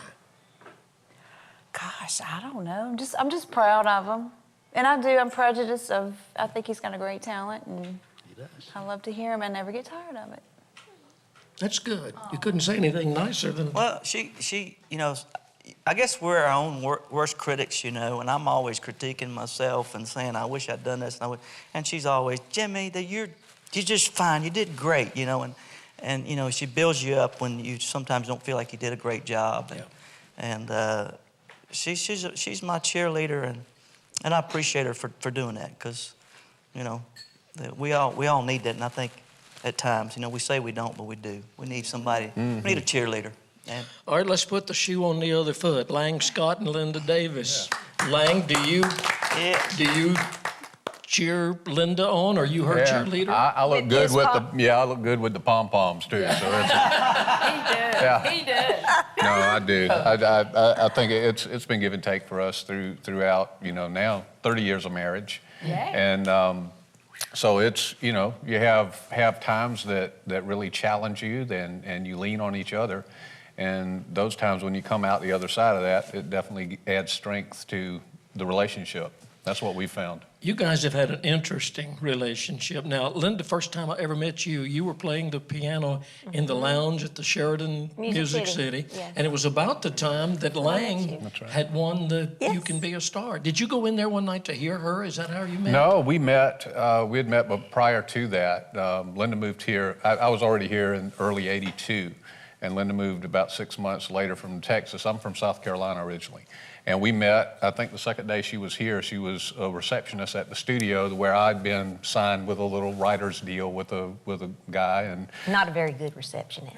yeah, but she had some really nice Calvin Klein jeans that I noticed right off. And so that was just... Well, now, y'all worked together for a while. Now, this, I guess, was after you got married, because, Linda, you were on the road with Reba, and then Lang joined later? How did that all come down? We actually were hired together, you know, and it was kind of like a little package that Lang plays awesome acoustic guitar and sings, and I did my singing with her, and we traveled the world, you know, with Reba for 8 years. So it was a wonderful window of time. The hard part of that was Hillary did not go with us everywhere, and that's when we had Lang's mom and daddy. They moved here, bless their hearts, to look after her while we did our traveling. That's what made that possible. So. Well, you know, that's a very different thing, because you were not the headliners on the show. I mean, you weren't Ricky and Sharon and that we were type the side people. But you were together. Yes. And that's got to have been terrific. It was unusual, and I felt bad sometimes. The other band members, they didn't have their, you know, spouse with them, and we got to do some fun things and see some beautiful sights, and we got to see them together. Now Hillary and her husband Chris are doing that through the eyes, you know, they're touring, and he's their drummer, so now they get to. Biggest difference now is there's wheels on the luggage. Well, you came along too soon, didn't you? I might have, it was pretend to be hired for guitar and background vocals. I was a luggage schlepper for a long time. At what point did you realize, and of course, if anybody watching this lives in a cave and doesn't know, Hillary Scott of Lady Antebellum is Lang and Linda's daughter. When did you realize, when did you really come to grips with the fact that, hey, she's really got something special and she's going to make the big time? Well, first of all, we noticed that she could sing and had a good ear early on, and she would, you know, sing around the house and do some things through her little school, but she didn't really like the idea of the industry, because that represented us leaving, getting on a bus, and her not going with us. So she really didn't appreciate that part. But we start about her teens, about the age Riley is now, about 14. She started, you know, noticing how much fun it is and really loving to use her voice, and noticing the reaction that she got from people when she used it. But we tried really hard to push her into being a nurse. Yeah. That didn't fly. Didn't fly too well. We thought, well, there's retirement or something in that. You can't always bank on. Yeah, you'll never make it in country music. Don't even try that. Yeah. Do you know what the odds are? It's just like, the whole thing. It's like my daddy used to say, why do you think you call it playing music, son? It's not work. I thought, okay. I don't know the story, and there's a great family picture there. Oh. I don't, Riley's very little. She yeah, is. And Hillary. I don't know the story of exactly how Lady Antebellum came together and how she was selected. Was she selected to be a part of that, or did she choose the guys? Or what? No, well, she had a development deal in RCA, and she did a showcase, and Victoria Shaw was really Hillary's cheerleader. As much as we, were kind of exposing her to the music industry, it always takes somebody else besides, mom and dad. And Victoria, we give her credit for really seeing and hearing something in Hillary's voice that she took and just, really under her tutelage, Hillary became a really good songwriter, and that exposure. And then she did showcased and for RCA, and then they passed on her. And Hillary was pretty devastated at that time that she got turned down by a record, by her showcase, which was really good. It was a really good showcase. It was a very good showcase. And so after that, she actually, and that time MySpace was very popular, and so she already knew Charles from his MySpace page, Charles Kelly. And so they were at an audition for some show or something that's one of these reality or thing that they were. 3 minutes. Yeah, and she saw him, and she introduced herself to Charles, and Charles says, I saw a cute girl, so I said, hey, you ought to come over and we ought to write some together. I've got a friend of mine that we write songs, and so that's really how the band started. And when they first met, they just holed up for about 6 months, and that first album of theirs, I think they wrote 8 out of the 11 songs on that first album during that 6 months that they were together. I want to mention one other thing that, and if any of the aspiring artists are watching this show, this might give them some, inspiration. Well, Hillary auditioned before the band came together. She auditioned for American Idol twice, and she never got called back. The last time I remember, I think they paid them to come sing on their show. Yeah. That makes the mama proud. Well, I can tell it's a proud mom and dad. And of course, your grandparents now, because she's got Isley. Little girl. Yeah, we're Granny Antebellum now, so it's... I got to be honest. When I first heard the name Lady Antebellum, I thought that's the worst name I ever heard. But it shows how smart I am or am not. How about a song from Grandma and Grandpa over here? Lang Scott and his wife Linda Davis. You want to tell them where this song came from? Just a little background? No, you go ahead. Well, there was a little session that Lang and I, let's see, y'all just got a new record that you've done, Sharon and Ricky, and I know that several have recorded some duets. Well, we had the opportunity to go down to Muscle Shoals with the friend Walt Aldridge, and he had found some songs, and this has been probably 20 years ago, has it been? At least. But yeah. We did about 4 or 5 songs, and we're real proud of them, and nothing much came of it, but the song stuck, and especially this one we really liked and thought it was appropriate for today. The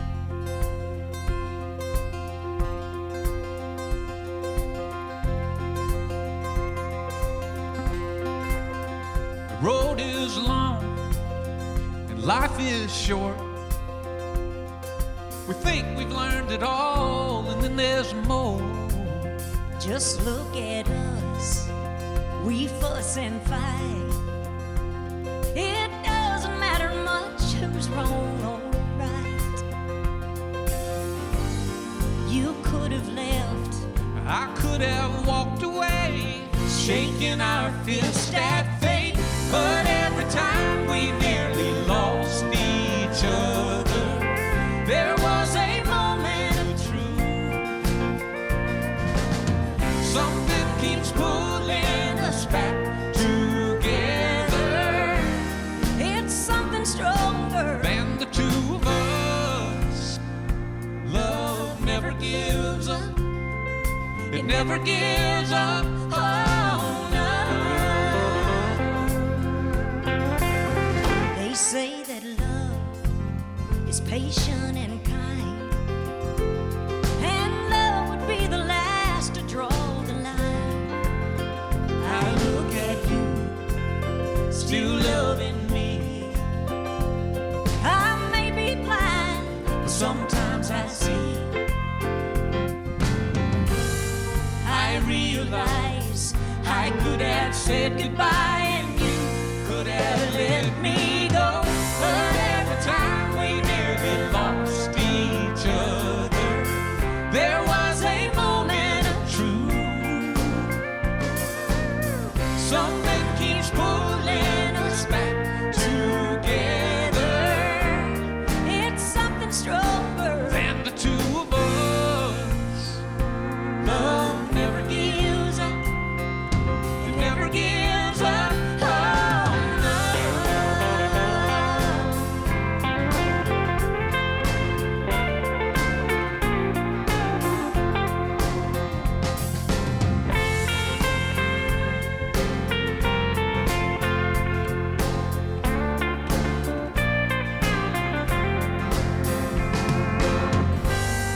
You didn't leave, and I didn't walk away.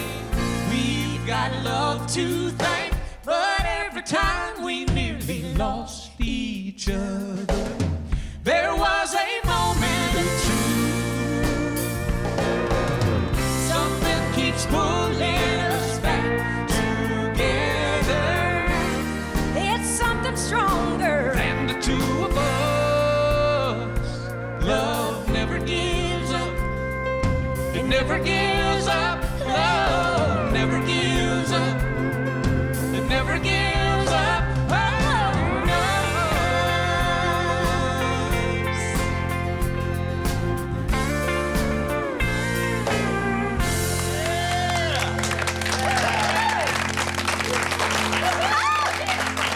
Thank you.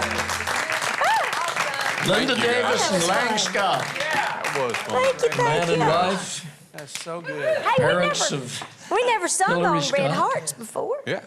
That's pretty special. Watch out, Larry. Tell another joke. Okay. No more jokes about The Red Rose. That was great. Thank you. That was just terrific. You mentioned, I got to say this for no real reason other than I just want to say it. You mentioned Lang's mom and dad coming Yes, to town yes. to take care of Hillary while y'all were on the road with Reba. Lang's dad was one of my favorite people. His name was Willard Scott. Yeah, like the weatherman. Not the Willard Scott that did the weather and all, but what a nice man. He sure is. He's in heaven, and let me tell you, he was a big fan of these shows. Was he? First one I got invited to do, I took over a copy as soon as I got it in the mail. Oh, he was so proud. That was like one of his most favorite things that his daughter-in-law got to do. Well, he was a wonderful man. So, Lang, great to see you back here. Thank you and for having us. it was Thank great, you for great having to Lang. have you. Well, you know, Lang and I go back a long ways. Long, long ways. Sonia Isaacs said something to me across the room.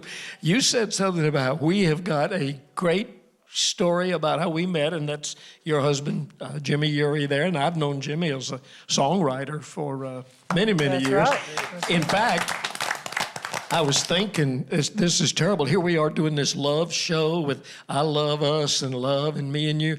Song Jimmy Yeary and I wrote together was called Separate Ways. Yeah. Not exactly about love, was it? Right, that could be on another episode.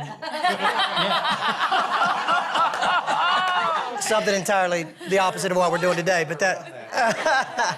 You just wormed your way into an invitation to come Thank back. you, there you but you're go. always Sorry. welcome. Sonia, tell me the story, you and Jimmy. Well, it is a really sweet story, and it kind of works better if we both tell it together. But we, when we were young, we were both singing with our families. Of course, my family, the Isaacs, and Jimmy was singing with the Yeary family, and they were from Hillsboro, Ohio. And of course, we grew up in Ohio as well. We grew up about 30 minutes apart. Didn't know each other. Didn't know each other. Yeah, but we didn't really know each other. And so we were invited to sing at this little local cable TV show in Beattyville, Kentucky. I was And living in Campton, Kentucky. I moved to Campton, your Kentucky. family is there, and I was 10 and he was 14. And probably for what, year and a half or so? Probably about a year and a half. We sang about once a week, or once every couple weeks, we would see each other and we would sing, our families. They would sit on one side of the room, I'd sit on the other, with my family. They would sing, we would sing. And we did that for like a year and a half until the evangelist that was running everything ran away with the cameraman's wife. And there's another country song right there, pal. So, we need to have them on the show next time. Yeah, the next show. That's another episode. But, Separate ways. But yeah, and so separate ways. That's right. So we didn't see each other again until about 6 years ago. I didn't remember him specifically because I was only 10, but I remembered playing with other kids. I remember the station. I remember they had Ale 8 to drink. Y'all remember Ale 8? Yeah. Oh, It's a Kentucky thing. But certain things I remembered, and in about 2009, my family was doing a developmental deal on Sony, and so they were booking me to write with new writers that I'd never written with before. And I do well because I write with mandolin. I do well with guitar players, so they said, you got to write with Jimmy Yeary because he's a great guitar player and great singer, and he has a little bluegrass and gospel in his background. We think y'all would really hit it off. So I was like, sure, that sounds great. So Jimmy's publisher asked him if he would write with me. And well, there's a whole lot in between there that we can't get into, but I mean, for years, I just loved Sonia. And it's, I would tell my mom, I would joke with friends. Maybe I'm crazy, but I love this girl, and I just can't wait to reconnect with her one day. And so when my publisher said, would you like to write with Sonia? I jokingly said, yeah, if it's okay that I'm in love with her. And the publisher said, well, I guess we'll get around that. Just let's do it. And I showed up that day, and I hit my recorder because I had a song idea when I walked in. I hit my recorder. I said, please hold on, just let me get this down. And I hit record and forgot to turn it off. And I recorded about the 5 hours of literally of us falling in love. Flirting. It was really sweet. That's awesome. Well, when did you realize, Sonia, that he was the kid that sat on the other side of the TV studio? When we started talking about our background, and he said, my family sang with you guys at Beattyville, and I couldn't believe it. I mean, I was instantly in love with him too, and the whole day, we didn't write a song, but we like to say we started writing the rest of our lives. Because after that day, we were pretty inseparable. We knew that it was a God thing. We'd both been married before, and a wonderful stepdaughter that's almost 16 now, and so our lives were in similar directions. We both had country careers as soloists for a while.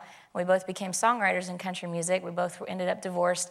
And so we'd really been down similar paths, and we were both really praying that God would send us our soulmate and someone that we could, love and grow old with. And honest to God, I prayed. And, this is probably a brief version of the story, but I met a couple women actually. It was weird because they knew that I was really praying for my spouse, and they said, we encourage you to make a list of everything that you're praying for and, everything that you're wanting in a spouse, and just pray over it every day. Be specific and pray about what you want. And so I naively wrote down, I want him to be a little taller than me when I wear heels. I want him to be a singer, an athlete, a guitar player, a songwriter.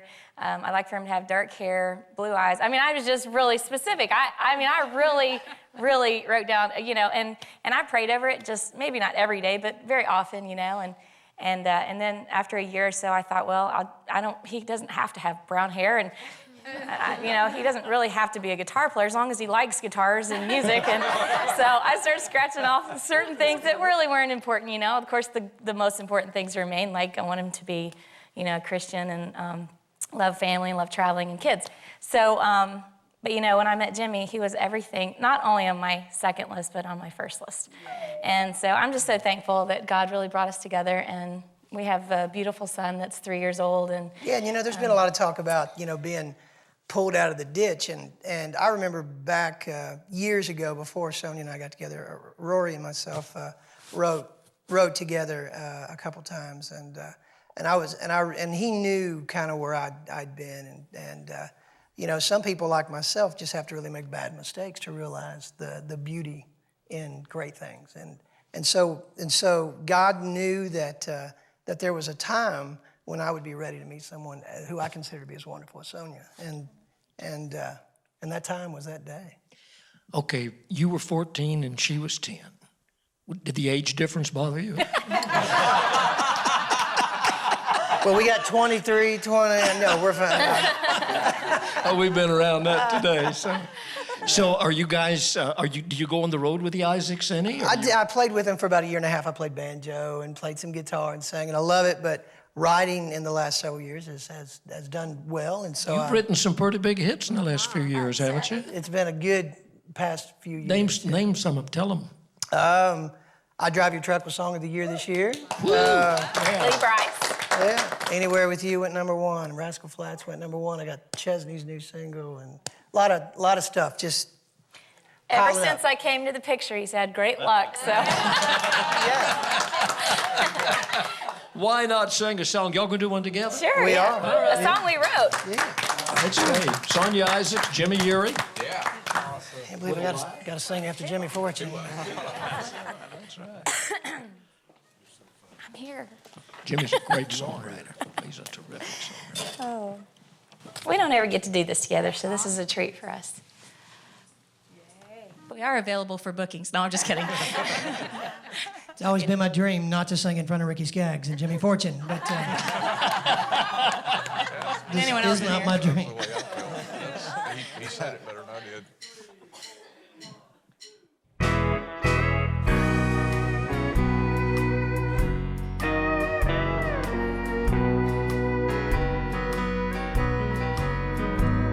I never thought that I could find a love like this.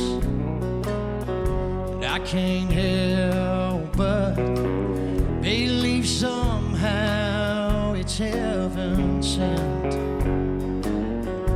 When you look at me, I can see forever in your eyes. And the only way I know how to say what I feel inside is only Jesus could love you more than I do. Only Jesus could know how much I cherish you. Now I understand how it feels to have a love worth dying for. Only Jesus could love you more.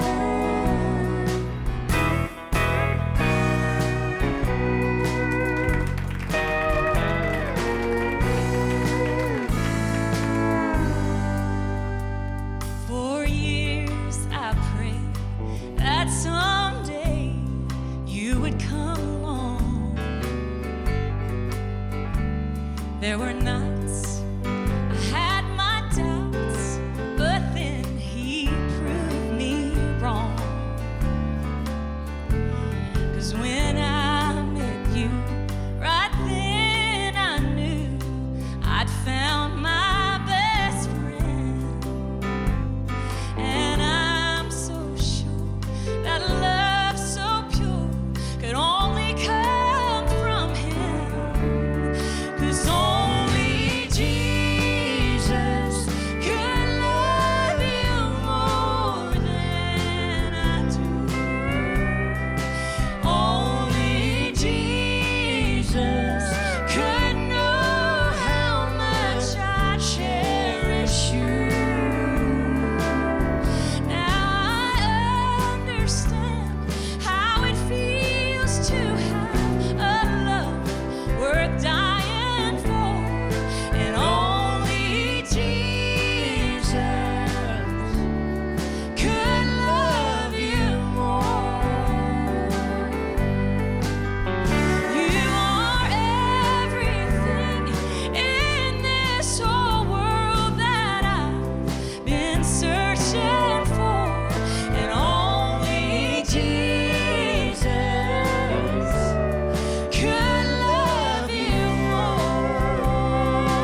Sonia Isaacs and Jimmy Yeary. Are y'all going to record that, or have you recorded it? Or Well, we were kind of hoping Ricky and Sharon might record it, but I think we missed that one. But I don't know. Yeah, that was a pitch.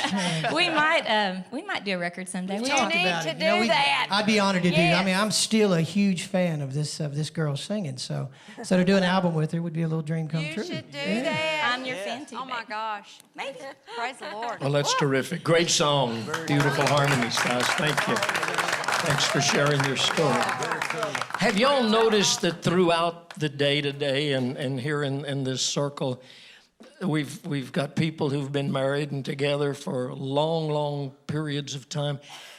And the faith, there's the thread of faith that runs all around this room. There's been so many people talking about God and how God brought them together and how he's blessed lives. And I think that's amazing. And it's wonderful. And I think I think our audience, I think the people that are watching are going to be very blessed by this. I do too. By the stories that you guys have shared and Thank you, Lord. opened up and told. And Rory Feek is over there just grinning like no, I won't say like what, but That was a great story, wasn't it? Yes, that's inspiring. Great story, great song.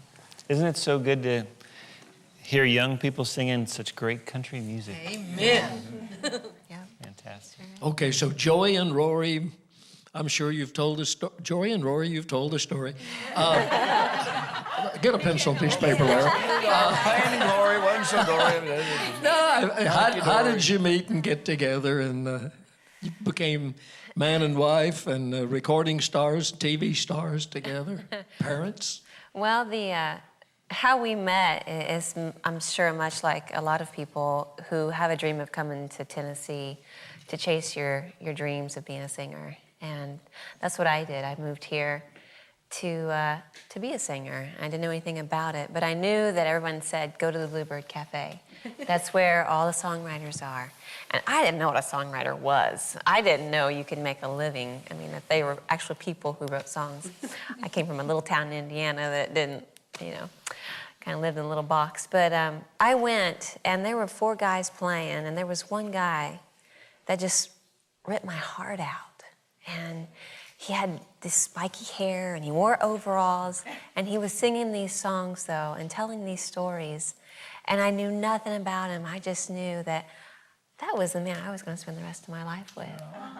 And I just had to know more about him. And so as I sat and listened to his performance and his songs, a few songs later, he introduced his little girls to everybody in the crowd, and I was just sunk in my seat. And I said, all the good ones are gone. I just assumed he was married. And so 2 years go by, literally 2 years go by, and I go back working for the Horse Vet Clinic down in Thompson Station, Tennessee, and working on my music. I had a deal on Sony Records at the time. And in the meantime, though, I always remembered his name, and I thought, gosh, if there was ever a man, it would be the standard of who I met that night, who I saw perform that night. And 2 years passed, and I go to another writer's night through the advice of another person, and said, I said, well, who's playing? And he said, well, this guy named Rory Lee and Rory Feek. And I said, wait. I said, this is the guy who's got red spiky hair, wears overalls, and he sings a song about the chain of love. And he said, yeah, that's him. I said, if that man wasn't married, I'd marry him tomorrow. I met him when I first moved. I saw him perform when I first moved to town. And the guy said, well, he's not married. I said, well, he's got these 2 little girls. And he said, well, that doesn't mean he's married. And I said, well, I'm going. I got to go see who this guy is. And so I went that night, and all those feelings that I had that very first time I saw him came back to me. And I knew I was in trouble. And so that's kind of how we came about, as me seeing him. Then you can kind of fill in. Well, we don't have enough time for we all don't. of it, but I it's know. a I've great taken up already story. too It's a much. great story that God's given us a great testimony, not just in how we came to faith, but how we came to have our love story and how it continues on. She showed up at a writer's night 2 years after she had seen me play. And basically, she just told me that I'm the person she's supposed to spend the rest of her life with. And that doesn't usually happen with me, I believe it or not, I don't get that a lot. And, and I didn't really believe it. And so some time went by, and I needed a sign. I remember when she wanted me and her to start spending time together and dating. And I said, God, you have to send me a sign. And I was really working on my character. Like Jimmy, I had sort of gone and said, I'm just going to work on me and trying to make me healthy and get closer to God. And after this couple of years, Joey showed up. And so I said, I need a sign if this is so unusual. And so I went to Joey's house, and we had written one song together. And that evening, I was asking her questions. I said, well, when did you start singing? And she said, well, my dad played guitar when I was young. And I said, well, my dad played guitar when I was young.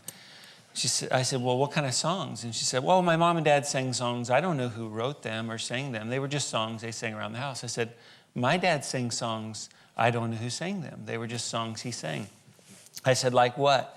And she picks up her guitar and she sings Jim Reeves' Have I Told You Lately That I Love You from the 1950s. And right then, my sister was with me, my sister Candy, and she just broke down crying and jumped out of the rocking chair, went in the bathroom.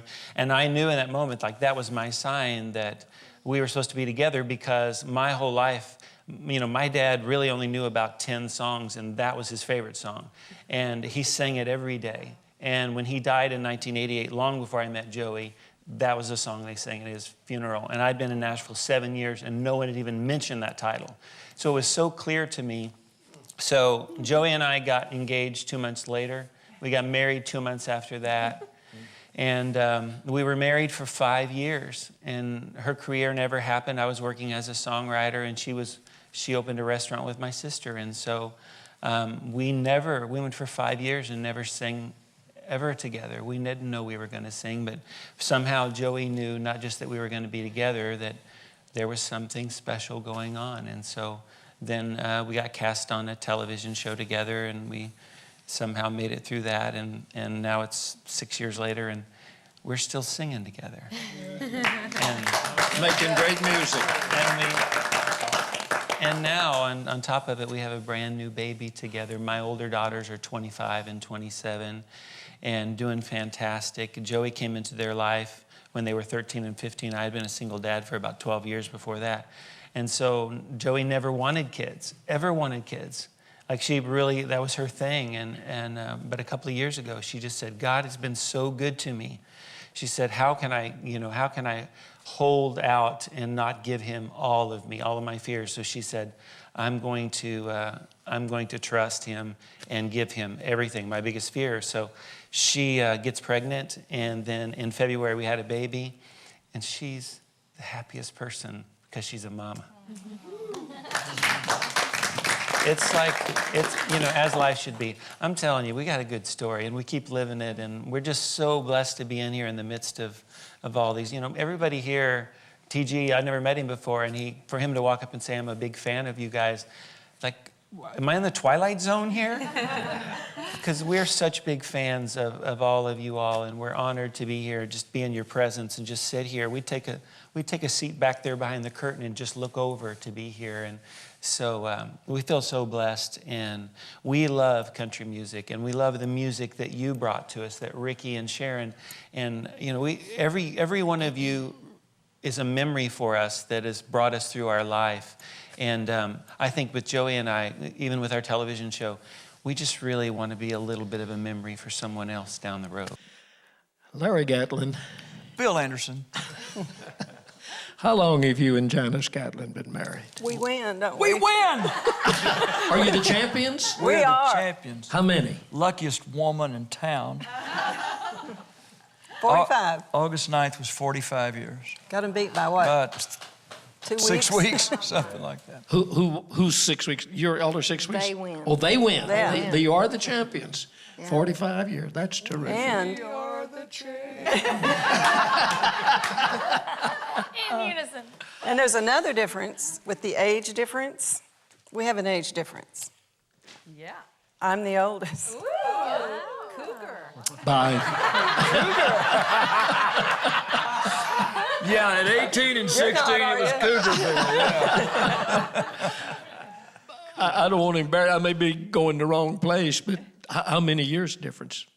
You are, Bill. You're the wrong 2. place. Well, Just 2. okay, I got the answer, 2. Okay, no, it's not a whole lot. Well, that makes a difference when you're in high school.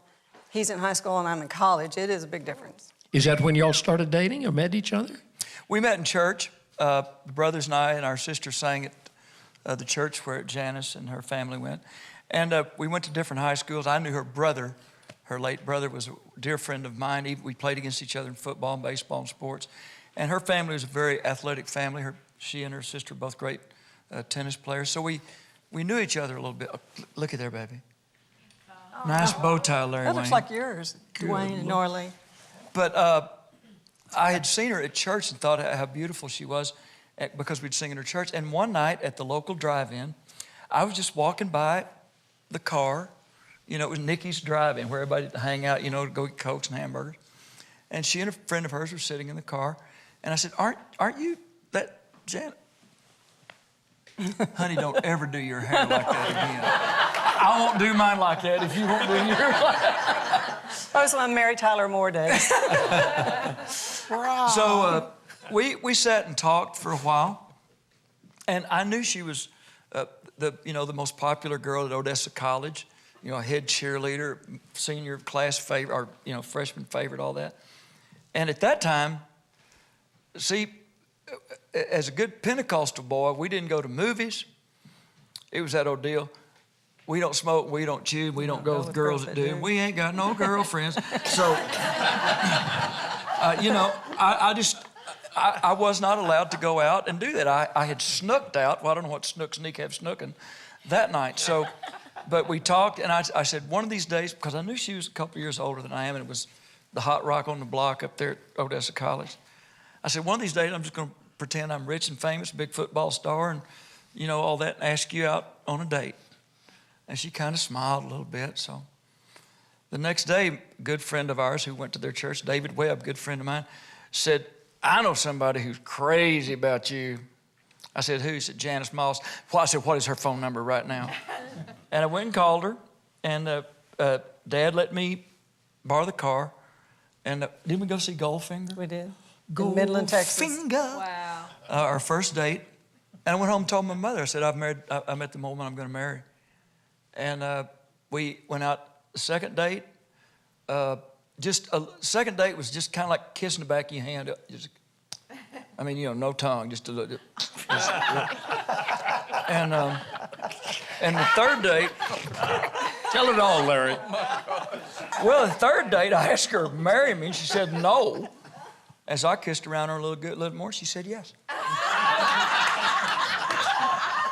And we went steady for 5 years. And I'm going to, y'all know that I'm a clown. Let me tell you about this woman. She had enough strength for the both of us to do this the right way. People ask us, how have you been married that long? I said, we knew each other, and we're not talking about judgmentalism, but anything. I'm talking about the way this woman did it. She was strong enough to do the right thing when we were dating, and we knew each other in every way you can know another human being without the way that God, the big momentous climactum, you know what I'm saying? And she was strong enough because I was panting like a little poodle dog, you know what I mean? But the first time that this woman... The grandkids are listening. Our grandkids are listening. It's okay. They need to know this. Well, I'm serious. They know the poodle dog part? Yeah, the poodle dog. Maybe a German Shepherd, in my case. They probably hadn't heard that part, Dwayne. But I'm grateful, for all the stuff, a lot of us, have been through and down and out. That old, they're called the 10 Commandments, not the 10 Suggestions. That's right. And when this woman said love, honor, cherish, now she's a little weak on that obey part, but love, honor, cherish, for better or worse, through sickness and health, through good times and bad. When the man, in that picture right there, turned into something, a very sick puppy, a very sick poodle dog, 35 years ago, your life really will turn south on you when you live by the motto that even Colombian drug lords' children have to eat. So that was kind of what I was going through years ago, as we all know about that. But through all of that, she prayed for me. She stood by me. She's my very best friend. She kisses good, and I just absolutely adore the broad. Janice, was it Larry's humility that attracted you? Yes, it was. Absolutely, it was. You know, I look at you guys, and I don't know all the whole story, but I know you went through some tough times, and I know you left here, you went back to Texas, you came back here. The song that comes to mind looking at y'all and talking with you is My Elusive Dreams. Kind of, you know, Curly. I followed you wherever. You want to tell them that part? Please. I've talked a lot. Of moving back to Texas? Well, you know, the elusive dreams part. Y'all know about Dottie. You know, when Dottie West, when I met her out in Vegas, working, you know, with the Imperials, trying out for the gospel group and with Jimmy Dean. And Janice stayed home and taught school because I was in law school at that time. So I went out and tried out for the group for a month, thought I had the job, and they decided to hire another guy. So Dottie said, you know, you look enough like Mickey Newberry, you got to be able to write a song. I wrote a couple of tunes and went back to Houston, wrote 8 songs, sent them to her, and she sent me a plane ticket. And Janice said, Larry, let's go do it. I'll teach school. I'll do what we have to do. If you don't try this, you're never going to be happy. I will support you. And let me tell you, through 45 years, let me tell you now, she's taken care of 4 generations of Gatlins. When I'm on the road, she takes care of my 87 and 86-year-old mother and father. When I'm there, she takes care of me. She takes care of both of our kids, one of whom is leaving for Abu Dhabi next week, and that is the other side of McMinnville, somewhere. I mean, you know, she takes care of our other daughter and son-in-law and our granddaughters, and it's just the perfect mother, friend, grandmother, friend, lover that any human being could have. And she said, go do it. You'll never be happy if you don't do it. I think I'm the only one here that is very uncomfortable right now. Because either y'all all sing with your spouse, you two, or you work with your spouse, and I don't do that. This freaks me out to be in front of a camera. Doesn't she look freaked out, huh? So I'm a good audience. I'm a good homebody. I keep a pot of soup on. I'm good in the background. I don't work with him. I don't sing with him. I'm there. He mentioned a minute ago that he wasn't, at the time, he wasn't actually living at the foot of the cross. And he would come home and he wrote a song that nobody, I don't think anybody's ever heard, and I don't remember if it's on an album or what album it's on, but he called it Home is Where the Healing Is. And I think that's what got us through this hard part, because I loved it when he came home. Like I said, I had a pot of soup.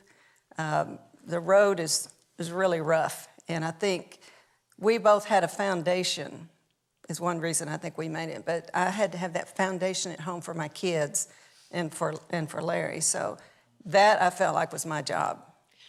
So you are what Larry Henley described in one of the greatest songs ever written.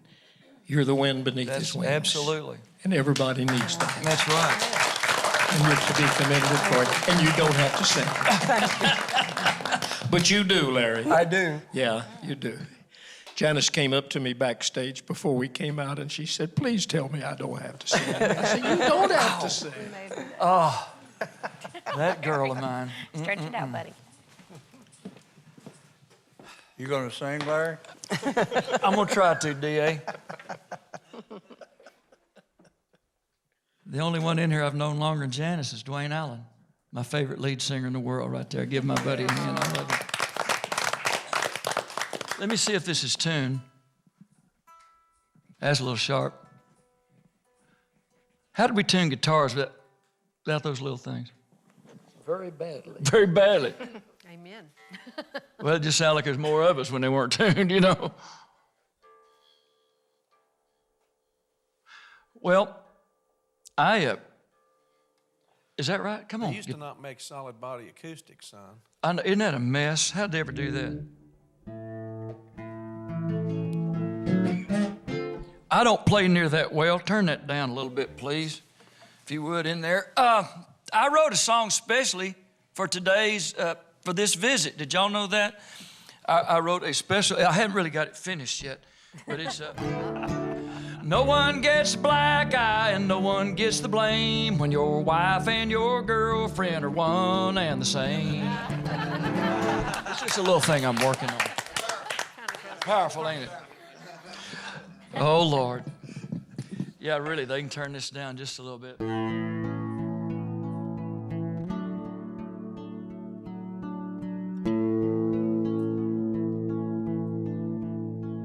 When she holds me, the world stands still a little while.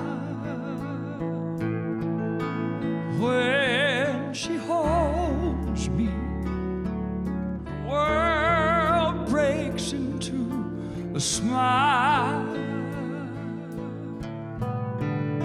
When she holds me, the kingdoms of this world could rise and fall, and I'd never even notice when she holds me. Nothing else matters at all.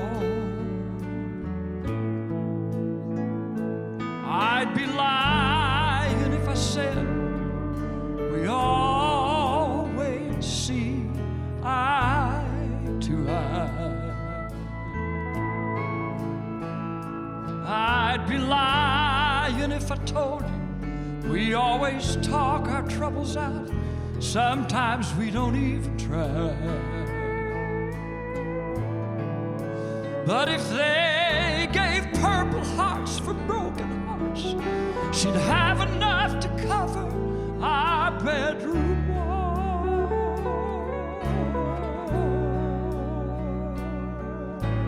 All alone in that bedroom, none of that even matters at all. 'Cause when she holds me, the world stands still a little while. When she holds me, the whole world breaks into a smile. When she holds me, the kingdoms of this world could rise and fall, and I'd never even notice when she holds me. Nothing else matters at all.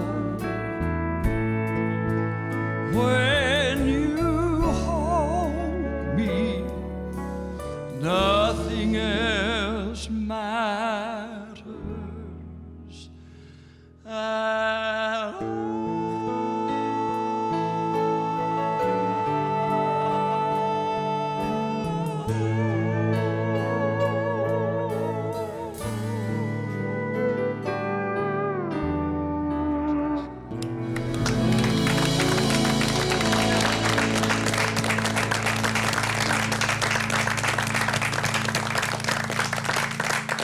Beautiful. Good job, man. Beautiful song, Larry. Janice, do you... No, I don't sing. I was just wondering about, he talked about you taking care of various people in the family. Do you have a close relationship with the brothers, with Oh, I do. Steve and Rudy? I do. Steve's wife, Cynthia, is my best friend, has been since they got married and we got married. And people used to say, how do you stand it when they're on the road? This was back years ago, but when Larry was gone, Steve was gone. So Cynthia and I would hang out together. We had a great group of the band wives and the brothers' wives, so. Larry, do you remember the time when I was doing one of the backstage at the Opry shows, and I came out to your house and we filmed a segment of the show in your hot tub? Bill, you know, I wasn't going to tell people about that, especially on the Sweetheart Show. Just the two of you? Well, No, he had his rubber duck in there with him. So. Well, my career could use a good rumor, but I don't know if I've already written that, by the way. I was trying to get a visual. I do remember that many years ago. You know, one of the first really big stars who put me on one of their shows, and we laughed and giggled and had a big time. I remember Josh. I mean, Josh is 38. He was just a little old boy paddling around. He might have been 5 or 6 years old. Yeah. So I do remember that. It was fun, and I remember y'all were very hospitable to us and our whole crew and everybody. So when Janice talks about having the pot of soup on the stove and everything, I know that's real. Well, it really is. Like I say, in every way that a man could hope for, you know, a mother, a friend. This woman can cook. This woman can, you know, she's always wondered about, what do you want to do for dinner? You want me to cook something? I said, baby, if you never cook dinner for me or any meal again for me the rest of my life, I'm way ahead of the game. Let me take you somewhere. She said, no, I've got, and she's just, look, I really like you too. Love that. Herb Sanker is married to Ronda Vincent, and you came up with a fabulous line a while ago, and it makes me want to ask you, Herb, and by the way, you've totally outdressed all of us here today. It's really great to have you. It's good to be here. Ronda Vincent is one of the most driven, motorized people I have ever known. I don't think I have ever seen her when she wasn't wound up and going, and I know she loves what she does, and she does it so well. But I guess my question to you is there a switch somewhere that you can turn her off? You just let her go. Tie a feather duster to her and let her fly when she gets home. House is clean, just like that. No, she's the hardest working person I've ever been around. I couldn't hold a candle to it and wouldn't even try. But she's very hard working. It doesn't matter what it is, whether it's music, home, whatever the case may be, she goes after it with everything. Now, do you work with her in some regard in the business? Or I do all of her booking, book all of her jobs. And, well, I tell you what, sitting here with all this talent, I'm thinking, wow, wouldn't this be fun to book a few shows? Well, that's great. Yeah, I don't know how long. I think about 2007. 7 years? Yeah, something okay, like that. something like that. But I've been in sales and marketing my whole life, so it's a pretty easy thing to do. If I can't sell her, I don't know who could. How'd y'all meet? He hired me in his band. He needed a fiddle player back in the urban cowboy days. He worked at a place called JR's in Kirksville, Missouri. And he asked around, needed a fiddle player. I put together a band for St. Patty's Day. Well, I need a girl singer and a fiddle player. Oh. And of course, you know, you can't just call the girl. You got to talk to the dad. And I talked to the dad, and yeah, she can play the fiddle. And I said, well, how good is she? And well, I said, well, can she play the Orange Blossom Special? He said, stand it on her head. And I said, good enough. So that's what we did. We put a few shows together. We do a little singing together, a few duets here and there, and pretty soon we got married. Cool. And y'all have... We really have nothing exciting. Go back to the Gatlins if you're on. I'm amused because he is, I wanted to tell him that it was mandatory. Larry said that we had to hold hands through this whole show because he does not believe in any PDA. He blushes every time he sees Joey and Rory kiss. You're the same way. I shook her hand at our wedding. So. There's our wedding right there. I think we have some pictures of that. Yeah. Well, while that picture is up, everybody look at that because there's young Ron. I want you to look at the second little one there dressed up from the right.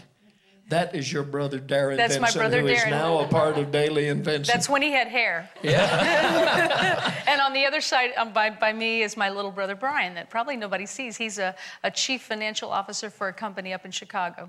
Oh. But a great singer and player. Yeah. Well, I have never been around anybody. I know we do these cruises where we do the family reunion cruises. We go to the Caribbean, and we just got back from Alaska and things.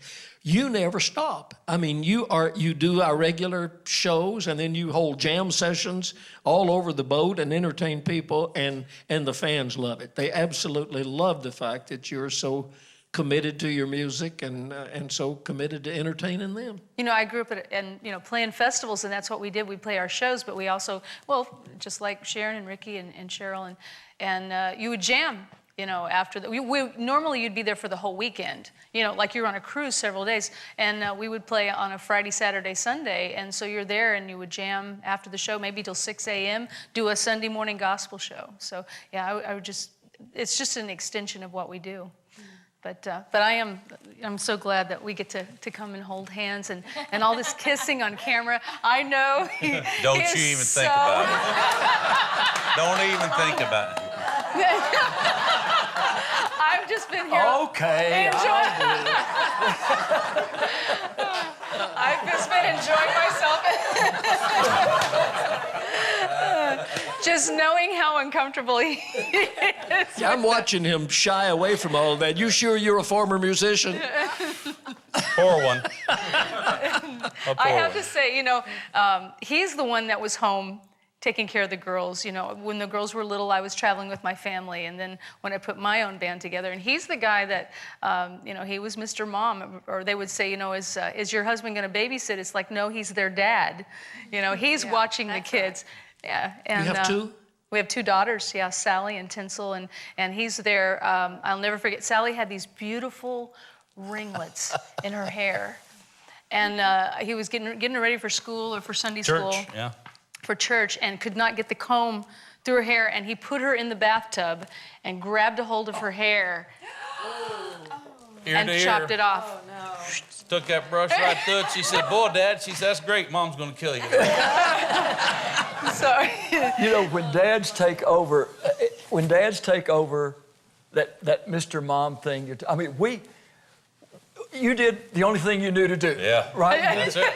I'm sorry. Solve the problem. Kristen, our daughter, was 3.5. 3.5 years old. Janice was pregnant with Josh, and the brothers and I were nominated for a Grammy in L.A. So Janice said, why don't you take Kristen with you? So we did. And you were just you taught me how to roll it.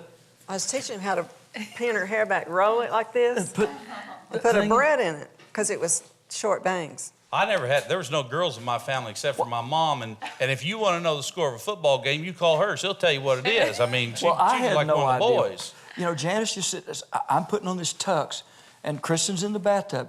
She said, Daddy, can I get my hair a little bit wet? I said, just however you and Mama do it. They had just called the limos downstairs. So I walked in there. She's laid in the bathtub, and that hair is floating like this. So I freaked. I put a towel around it, grabbed her. We got in the elevator, took her down, got in the limo, and backstage they had those, you know, the vans back there. And I knocked on the van that said Dolly Parton, Barbara Mandrell, and Barbara Fairchild. I knocked on the door, handed them a 3.5-year-old girl, and they handed me back a 30-year-old woman with lipstick, plucked eyebrows, and hair down here. That's my daddy. We don't know what to do. They weren't there to rescue him that day. Oh, Lord. And he, you know, he's a sweetheart, but he always says that, you know, he wrote the book on how to be a good wife. And he would, I would get home from a show, he'd leave the wood box empty. This ain't the newlywed game, is it? Oh, yeah, it is it's the telling secrets part, you know? Oh, boy. Come on, tell it, Ronda. Well, no, he just says, on his Facebook, he wrote a book on how to be a good wife, and it's, you know, cooking, cleaning. And in fact, last night at 11 o'clock, I was ironing this shirt, and he put that on Facebook and said, just like a good wife should be doing. I trained her well, I'm telling you. Well, we talk about you never running down. How about a song from Ronda Vincent? Absolutely.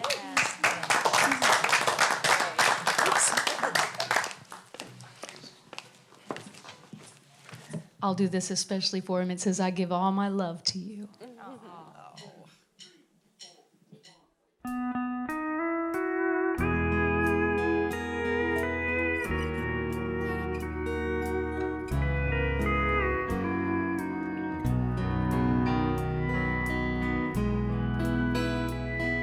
I never thought I'd find love I'd search for all my life. Someone to share and comfort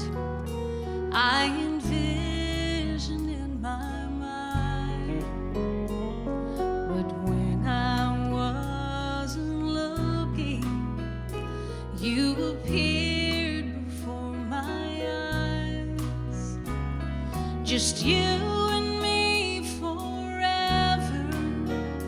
And today I'll make you mine.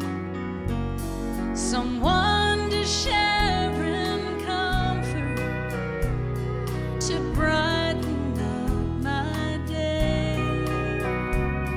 A shoulder to cry on, a friend in every way.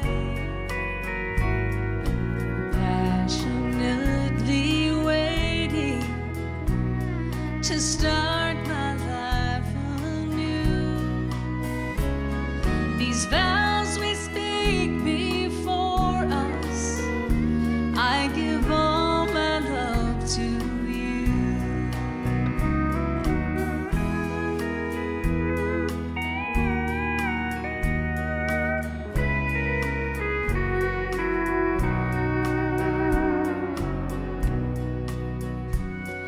A loving smile each morning, arms to hold me tight, lips to kiss the pain away when things don't go just right.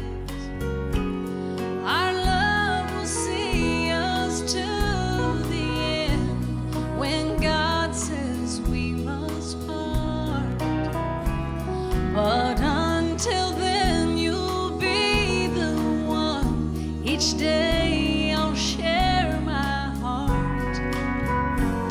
Someone so strong and special that brightens up my day. A shoulder to cry on, a friend in every way.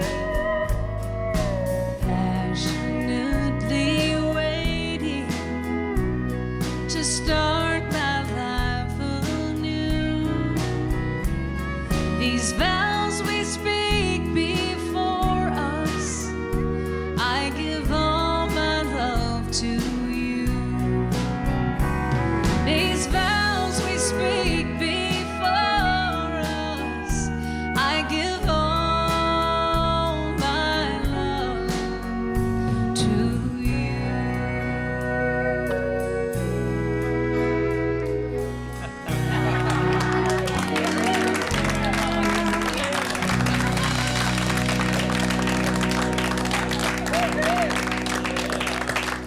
Beautiful, Ronda. I saw that. That was in public. It was in Big public. smile on his face over there, too. And he blew her a kiss. I saw I it. say yes. How about, and you know, I have to tell you, if you need curtains, Oh boy. Here that we he go. is the guy to call, you know, from being home.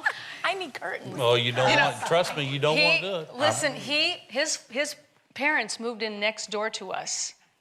And they had to modify the house. He has a mentally challenged brother, Steve, whom is the absolute epitome of unconditional love. Yes. And hi to Steve. I know he's going to be watching He will this. be watching. And so they had to modify the home before they could move in. He Well- said, when you get home, you and Mom can go uptown and order the curtains for the house. And because his dad said, I am not hanging curtains, not doing it. His dad is Herb Sr. And so in his haste and impatientness, he called me one day. He said, took care of the curtains. Mom and I went up to Beard's, uptown Kirksville. He said, I had the curtains ordered in 15 minutes. He said, we opened the book. He said, I'll take those. And he got the same fabric for the entire house. He got brown in one room and blue in the bedroom. And now he wrote a check. He thought he had paid for most of it. And he wrote a check for $1,000 and thought that's installation and everything. And I got home and I go through all the mail and I pay all the bills. And I opened this up and I looked at this and I said, what kind of curtains did you get? He said, what do you mean? He had ordered cashmere curtains, and they were $10,000. A $60,000 house and $10,000 curtains, man. I'm telling you. I don't need curtains. I don't need curtains. They were already custom made and installed when he got the bill. So come to Kirksville, Missouri, and check out Herb's Cashmere Curtains. That's a great story. I hate to rush, but we're getting a little short on time, I was just told. And we've been here talking about love today, and love is so many different things. Ricky Skaggs has got a song that's got just a slightly different take on love. And I think it would be wonderful if you kind of put the ribbon around this whole thing today and shared this song that, if I understand it, you wrote it for your mom and dad, is that right? Well, I didn't write it. I sang it for my mom and dad, but Jim Rushing wrote this song. He was one of my songwriters at the time, when I had a publishing company at Welk. And Jim's a great songwriter, had written quite a few songs. Yeah, a very dear friend. And my friend Terry Choate asked for this song because he said he's always loved it. And I can just tell you, I haven't sung this song in 25 years. But I'm going to do my best today to do a good job on it. I want to. But my precious old mom and dad, I think about them when I sing this song. Because I remember Lori Ann Crook, when she was doing some shows for TNN, came up and interviewed my mom and dad, and came up to Blaine, Kentucky. And I just remember Dad, I sung this song for them, and he couldn't stand it. You know, he just had to, started bawling right there on the camera, and it just tore me up. Don't be thinking about that, okay? It's called Thanks Again. Wait till it's over. I know the song. It's good.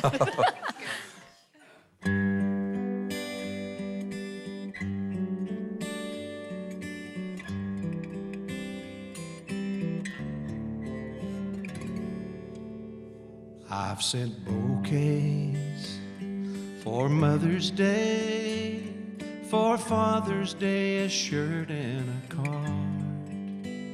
And while they came from the heart, they all fell short of saying how special you both are. It wasn't till I was up and gone, married with a couple of kids of my own, doing what mamas and daddies do, that I realized what I must have put you through. So thanks again for the love in the cradle and all of the changes that kept me dry. And thanks again for the love at our table and tanning my bottom when I told you a lie, for taking me fishing and flying my kite and tucking me in, yes, night after night. To my beautiful lifelong friends, hey, Mom and Daddy, thanks again.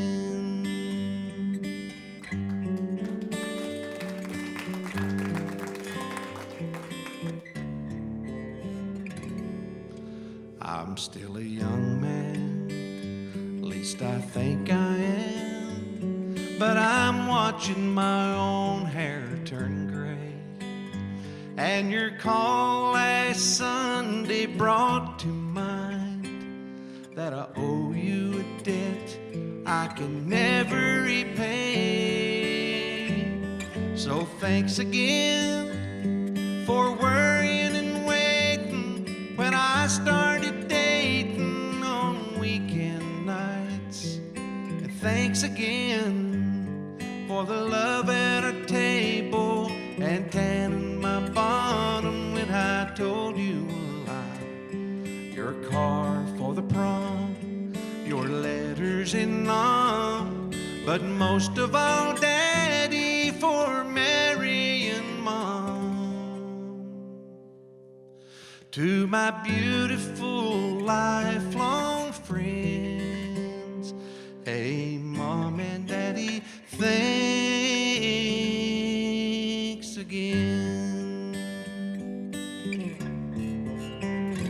To my beautiful lifelong friends, hey, Mom and Daddy, thanks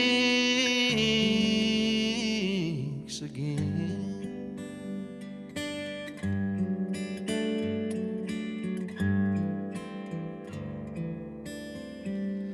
Thanks again. Yeah, man.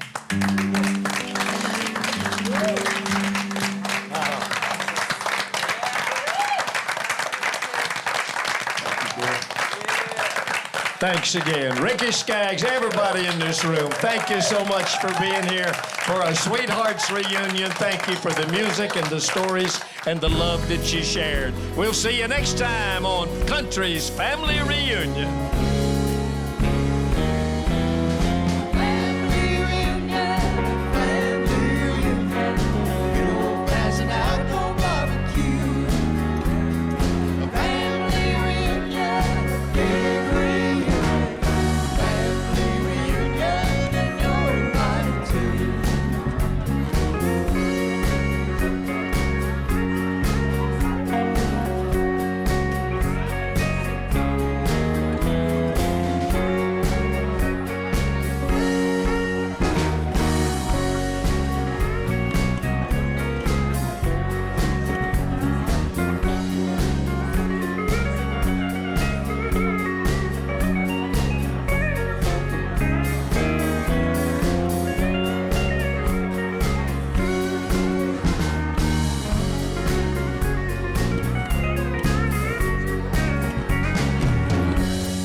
I tell you what, I never have seen one. We're talking about ghosts. I never have seen a ghost. That would startle me. But hey, It would startle me. what it is, still like Is he still doing anything at all? It's Thanksgiving. No, it's Valentine's Day. That's right. no. We're faking it though. It really ain't Valentine's Day. It's closer to Thanksgiving. I don't know. It's about halfway between. Halloween. Closer to Halloween. I'm gonna do Jason Crab's I see I can't say anything right. I'm gonna do Jason Crab's show next They week. never did one. From what I've heard. Jason Crab is a singing machine. You know who he is? You ever heard of the Crab family, their gospel? Anyway, Jason's like a soul brother. Where's his show? He has one out at TBN. They got a big theater out there. Bill said about Aaron Tippin years ago. Lots of. with the public. I ain't seen it. It's a beautiful place. There's a lot of velvet out there. That's true. Anyway, yeah, it's opulent. That's the word. And there are still young kids I had to get off know our new CD, Hearts Like Ours, really was birthed out of many years of wanting to do a record together. Really? And we actually we had a single back in 1987, CMA Duo of the Year. Yes, we did. Yes. Love Can't Ever Get Better Than This was the first single that we ever had, and and we won the award that year for Duet of the Year. And we always wanted to do a complete record together. And back then, it wasn't a good time. We were on different labels, and the labels didn't go along with the idea. Right. And we've kind of had it in the back of our mind, in the back of our heart to do for all these years. But God knew the perfect time Yes, He for us did. to do this record. And if we had done it back then, I can't say it would have been wasted, because I don't think God wastes anything. But I just know that our hearts are so one these days, and this time in our life. Being married 33 years, you get to know someone's heart, and I know hers, and she knows mine, and it's a great record, and we're so proud of it. Well, I feel like that we enjoyed it so much Yes, more now than we we did. would have if we'd That's have done right. it 30 years ago. That's I mean, right. it was an enjoyment. The entire process was fun. Picking the songs, recording them, arranging them, Yeah. then recording them, Yeah. and the whole process has been. And getting to, we're both harmony singers at heart. Yeah. I sing so much lead nowadays that I don't get a chance to sing a lot of harmony like I used to when I was much younger and in other bands. But Sharon gets to sing harmony every night with her family, the Whites, and but getting to sing together and sing harmony on this record, Hearts Like Ours, was just the best. We It was loved so it. much fun. The lyrics, I've listened to it 3 times since yesterday. The lyrics are healing to couples. There's so many couples, married couples, that are just being pulled apart. What would you tell couples right now, married couples, that like every married couple goes through a time of trial? What would this music say to them that you could share with them?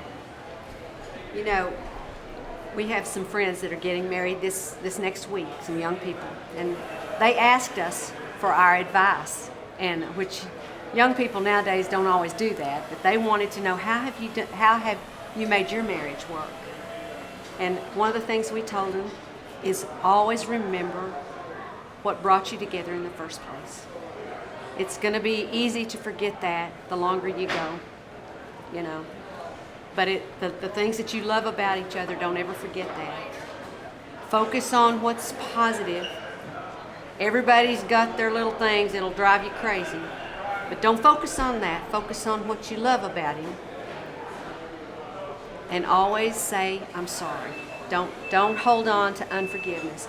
Because the truth is, unforgiveness will not only split you up, but it'll ruin you too. It'll eat your heart out. It'll eat a hole in your heart. It's an unhealthy, very unhealthy thing. And so I think we've got songs in this record that talk about all those things. Yeah. I'm thinking about Hold On Tight, Let It Go, is Home's wherever you are. Home is wherever you are. It Takes 3. Mm-hmm. There's a song called It Takes 3, and we really do believe that more than anything in the world, that's what's brought our life together and kept our marriage together. Music, music is what brought us together, but Jesus is what keeps us together. Amen. And it's the love that we have for him and his unbelievable love for us. Amen. Because he's more in love with us than we could ever be with him, and we want to be more like him. But he is passionately burning with love for us and for everybody that knows him and loves him. And so that's what we feel like this record. And we really prayed that this record would bring healing to couples that are struggling and having problems. A lot of it's not just couples that don't know Jesus. There's a lot of couples in the church that are saved that are really struggling right now with finances and with their kids growing up now and leaving home and empty nesting and what happens to a couple when you've built your whole life around your children instead of building it around each other, building it around a family. And because I've hooked my wagon to her and we put Jesus right on our wagon. So he's driving our wagon. And if you keep going to the rescue, then they're like, oh, I'll just keep crying. Someone get me. Somebody will be back. She comes again. I won. How old is she? 6 months. So she's sleeping all night? Oh yeah, she started sleeping all night when she was about 2 months. That's awesome. So yeah, that's awesome. And then she'll take 2 good naps during the day, and she eats well. She's just now starting to eat sweet potatoes. She's starting to get the flavor of sweet potatoes in her mouth, and they change so quickly. They do. My thing that I used to tell my daughter all the time is, "This too shall pass." You think it's going to last forever, and you look up and they're sleeping all night. They're out of their diapers. Then they're in college. And they're in college. And they have their own children. That's right. Yeah, they have their own children. That's right. It passes so fast. But she's such a joy, and I'm so thankful that we got to take this year off. And we just planned on that when we found out we were pregnant. We're like, we're taking next year off because you'll never get that time back. You never get that first year back. So we were so excited. And then, not having any idea that what this year was going to be for us. There's been a lot of ups and downs, but she's such our joy. We just look at each day and say, are you kidding me? We get to wake up to this every day. That's right. She wakes up talking, like just cooing and she just, I love it. They do have their own vocabulary. Mm-hmm. She does. And she's starting to giggle. And so when she'll just start giggling. Does she say anything? No. No, not yet. She does. She's working on her H's. I don't know why she chose H, but she does a lot of ha, ha, ha, ha. So then she'll start giggling at herself, making these noises. And she just likes to hear herself talk. But she's wonderful. Is she here? Mm-hmm. Oh, good. Yeah, she's here. Yeah, we brought her. She's never taken to a bottle or anything, so it's just me. It's just just me. She follows the milk truck. So, which I'm fine with, It's just it does limit you to your she's with you. Yeah. I should have brought my little white pencil. Do you have a white pencil? I do. We're gonna, on the inside of the eyes? Well, we're gonna connect that dot a little bit. Yeah, I put white on them. I've earned every one of them. All right. So we're not gonna put dark. All right. You got it. Men. Don't touch your hair. Men who dye their hair look like men who've dyed their hair. That color black does not exist in nature. I might be doing this alone. But as for me, I Girls will be a can do blonde it. until the day I die. My brother. How you doing, buddy? Hear, hear. Hear, hear. I know it. Can you come by my... Good evening and welcome to Disney World. This program brought to you by the Canadian Broadcorping Castration. Oh, yeah. What?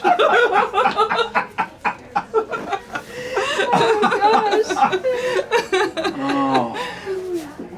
I'm sorry that I got both of us here at the same time. Well, I'm loving you on the radio. You just thanks. crack I tell me people you don't have to up. be full of crap to be in show business, but it helps.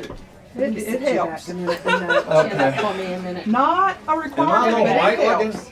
I know. Go look on foxnews.com. They put an op-ed, wrote an editorial this morning. Oh my goodness. They I put it gotta up see this morning. that. All right, I will. Larry Wayne? Yes, sir. You said something about the 16th or 17th or 22nd, 23rd. I don't know. I've slept since Are then. you on the road or you want me to do something? No, I want you to come in with me. Oh, okay. I want you to come in with me and sit there. Okay. And let's do what we really need to do. I'm doing about 16 shows for that. I mean, not that day, but I'd love for you to do at least 2, 3 or 4, just be kind of a recurring guests. So what we'll do is just sit there and BS for a while, or we might do it on 2 or 3 different shows. Right. You know, and just kind of be my sidekick, and Well, tease just you let me when I'm know in town. when, and I'll check my schedule. My Come here and give me some of it right now in the name of Jesus. Check your I mean, in the name of Jesus. Hi. Get thee behind me, Satan, and push. I told him this morning we had the Christmas crew. Now we've got the zoo. Well, we're all the Christmas crew. I know we are. We are. I mean, you know. We are. We are. How are you, baby? Good. Are you talking to me or Yeah. this one? Oh, you took seriously what he poked at you in fun. Oh, I'm sorry. I don't care. Hell, I don't. Freedom, just another word for nothing left to lose. I ain't got a career. I got a job. I'm just playing. I love my job. Career means you're going upward. Job means you're going sideways and holding on for dear life. That's what I do at the beach. So when is this one due? End of January. It's a girl. Is Jimmy here? Yeah. Good. How's your mama? Wonderful. Your They sister, just your left. brother, they good? They just left. I had lunch with her mama, and her mama's precious. Her mama's precious. I love her mama. I love her mama's book. I love her mama's book. She has, she just reaches in and grabs you by the heart. Very It's good. doing really well. Well, I love you, mama. Love all you Isaacs. Well, we love you. This is a too. baby girl? Yeah. Gatlin, a great name for a little girl. For a girl? Yeah, why not? Gatlin? Sure. Well, the Oak Ridge boys wanted me to name if it was a boy. Oak? Okie. Oh my Lord God. From where? Unfortunately, it's a girl, so we won't have to fight or anything. Ava. It's gonna be Ava. I love Do you know? You have an Ava in your Do you family? know when a brunette is beautiful? You know what I say? What? You Ava Gardner looking outfit. You. Oh, wow. Never a more beautiful woman, brunette, except my wife Janice, than Ava Gardner. Ava, I love it. Ava, I love Ava that name Gardner. too. Stunning. Yeah, Mickey Rooney was married to her. He was. Can you believe that? I know it, man. Did you ever see And then Frank pictures of that? Sinatra was married to her. Well, Mickey went to war and Frank stole her. When he came back, he was divorced, traded in Mickey Rooney for Frank Sinatra. Uh-huh. Of course, I did that one night too. Uh-oh. Mickey was crazy. I loved. He played my pa. He played Clem Rogers when I did Will Rogers Follies on Broadway. How? I did not know that. So How cool. one night, about 15 minutes before we're going to go on, I was taking care of some last-minute business in the loo. Yes, sir. So I was sitting in the restroom minding my own business, and Mick bursts into my dressing room into Les Pissoirs while I'm sitting there. He's got on his boxers and a wife-beater undershirt. And he looks at me, and I'm sitting on the toilet. I'm and he not seeing a pretty picture. I'm says- not seeing it. I know, but he grabs my toothpaste and squeezes it on his face and said, "Larry, your breath always smells so good when we're all staying together. What kind of toothpaste are you using?" He took it, he brushed his teeth, spit it out, and left. While you were in the While I'm So funny. taking your morning constitutional. That is so Oh funny, my Larry. God, he was unbelievable. You know, Sir Laurence Olivier said that Mickey Rooney is the greatest actor that America has ever produced. Wow. And if you go back and look at the volume of work he did, the different characters, he was amazing. Mm-hmm. I mean, you had to be ready because my God. Hold on. You got to go for a fast ride with Mickey. Let me do that for you. One night we were I'm out gonna make you there. look pretty. Mm-hmm. We were out on stage together, and I'm standing up on this little spool, kind of a. spool? Well, it was. You'd have to understand in the context, but it was like a circus spool, like Oh, elephants. okay. Okay, I got you. So I'm standing there, and I've just sung a song, and he's supposed to say, "And son, the way you will know you've made a mark is when you go out into the world and you do something that is meaningful for your fellow man. And you'll know that you've made that mark, and you will feel good about yourself, and you will be a man." And I say, I have another line after that. "Well, yeah, Pa, I'm going to try to do that." So he went up. His brain is when you just go up. You just lose everything. So he came up there, and he looked up at me, and he said, "And son, when you go out there and you come back, then you'll know because you've been out there, and then you'll know it." And then he looked up at me and said, you know what I mean? Know what I mean? And I said, no, Mick, I really don't. I said, you know, and if you'll do this little play, like say those lines that they gave you in that little blue book when you got here a couple weeks ago, it'll be a lot easier on me. He said, I haven't done that for the first 2 weeks. I said, folks, he ain't kidding. Then we went right back in character and finished the scene. I bet everybody loved it. What I was going to say wouldn't have made any difference. I mean, it would have been totally like I was, you know, reading the alphabet. Or, when you come back and you've been out there, then you knew you were out there. You knew you were out when there. When you get back. You know what I mean? You had to put the Jim Varney at the end. Know what I mean? Know what I mean? Oh, That's funny. Lord. I gotta go get dolled up. I love you. Okay, baby. I love you too. I'm happy about your baby. Thank you. Gatlin, great name for a girl. Actually, I really do love it. Shepherd's better name. You think this color looks okay on me? All right. Jeannie says it looks okay. Oh, Well, the she's the magic master. words. The magic words. She's the master. Well, do I look like I've been to Miami? You look nice. Look like you've been to Greece. Don't start on me. Oh, wow. This is my first time in a makeup chair. I don't believe that. Rednecks like me don't get made up. You just don't look like a redneck. No, Mm. honestly, you don't look like a redneck. Mm. How does it feel? I guess all right. How's it look? Very good. That's all that matters. All that matters is the goodness that's going to look out like there. Yep. We don't want that a la natural look. That's what we want. That's good. We're the rude people. Are we done? We are. How about me now? How about it? Oh my gosh, you look like a whole new person. Now, can you do anything for this? Well, I wish, I'll tell you what, if we can, I'll have one too. Thank you, girls. Somebody said they had some heavy equipment that might do it. You would need it. Good. Here we go. Good. Yep. I'm gonna come in a little tighter, Rick. Here we go. Good. Like so. Just That's you right. stand still and let us wad up Yeah. around you. Here we go. Get your face in there. That's what I need right there. Here we go.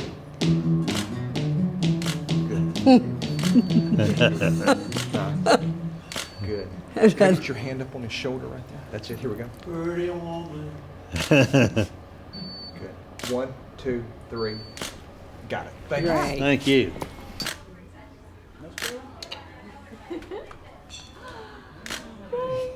Go there and help my nose.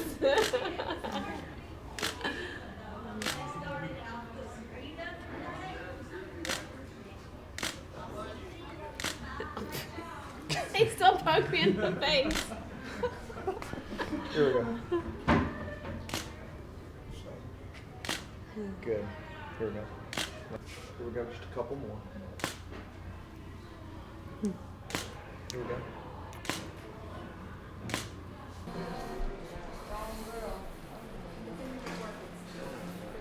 Well, no, This is my Aunt Mary Carnahan. She's from Branson. She does some shows there. She's hoping that she might get discovered here and be on the next Country's Family Reunion. You want to give them your song? No. Yeah, let's do the one about the chicken. Come on, just a little bit. Come on, that way Larry can see it later. All right.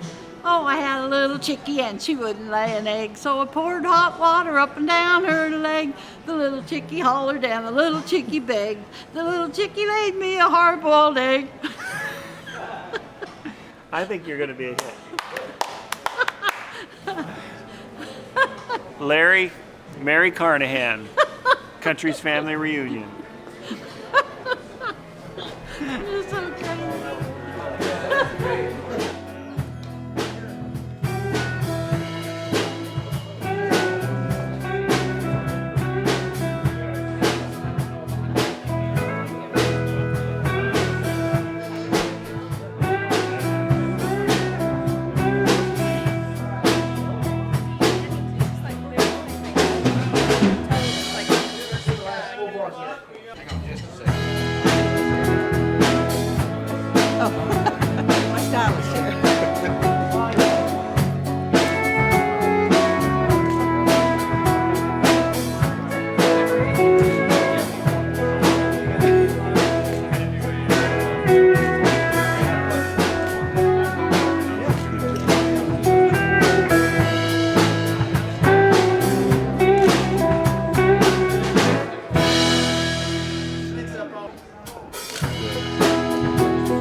Here we go.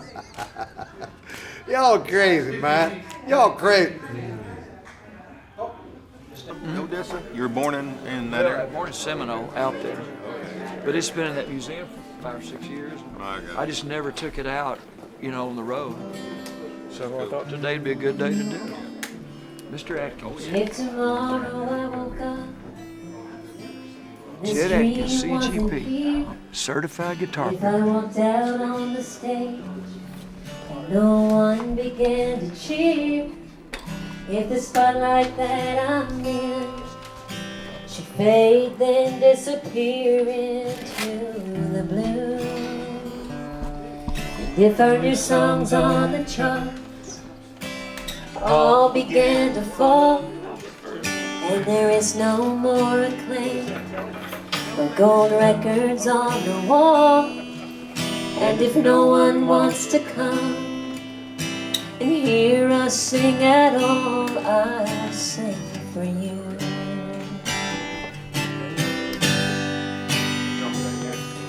I'll sing for you in the kitchen while you strum your old guitar, like we did when times were tough and luck was hard. Oh, we never ever dreamed we'd get this far. Thank you. Thank you. Intro 4. When she holds me, the world stands still a little while. When she holds me, the whole world breaks into smile. When she holds me, the kingdoms of this world can rise and fall, and I never even lost when she holds me. Nothing else matters at all. It was actually my better side. I'd be lying if I said we always see eye to eye. Let's do it. Come on, Scott. I'd be lying if I told you we always talk our troubles out. Sometimes we don't But if they gave purple hearts for broken hearts, we'd have enough. Out of film. Our bedroom. I guess that's how we're doing. All alone in that bedroom. None of that even matters at all. Uh-oh.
That's beautiful, fellas. That bird's eye is on the Thank you. You don't want us to do it. This is our publicist, Amazing. Claire. This is the Hi, lady Clara. that made me So beautiful. nice to meet you. Nice to meet you. She did all this.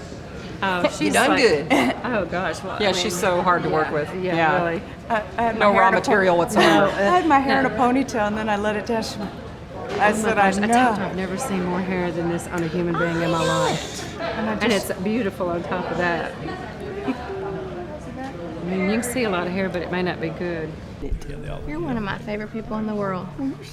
You do know that, don't you? We were just talking about why we always talk about getting together, we never do. Why don't we? Well, I ain't cooking. Neither am I. Let's go out and eat. We'll go to Demos. That's my favorite place. You know what I do sometimes, but as far as being like a hostess and cooking meals for I'm people, scared to me death. too. I panic. I I'm do like, too. I don't And have my the right- mama has always done it. I know. My mother. Well, no, you can my go to mama her never house did that. anytime. But thank you on that, Sharon. I appreciate it. But with me, They I can get fix nervous anything in about the mix. pleasing people. And I Yeah. just, I don't yeah. like to. Well, I do on occasion. I have like a little group together, but then It's a great idea for a show. I go on You hiatus cheat. for 6 months. That's a great show. Gigi's like, we don't eat at I home was anymore. I was on the. Well, when I cook at home for just us, but it makes me nervous. That's what caterers are for. Yeah, yeah, and you had a great one. Was it a Christmas party when we came to your house? And I got that lady's Yes. phone. Oh, number. yeah, yeah. And we talked about if we ever had a dinner party, we were going to hire her. Oh yeah, that was awesome.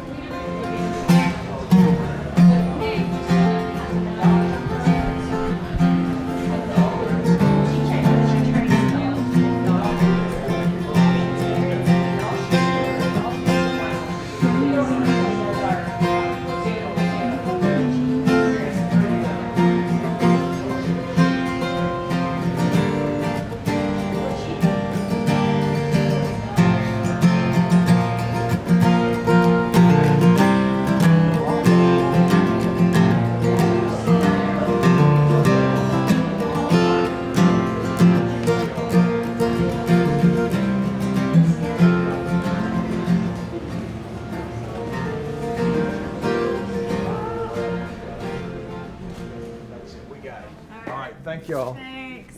Well, That was just in time. y'all missed it. You missed all the fun. All the fun. That was all the fun. Thank you.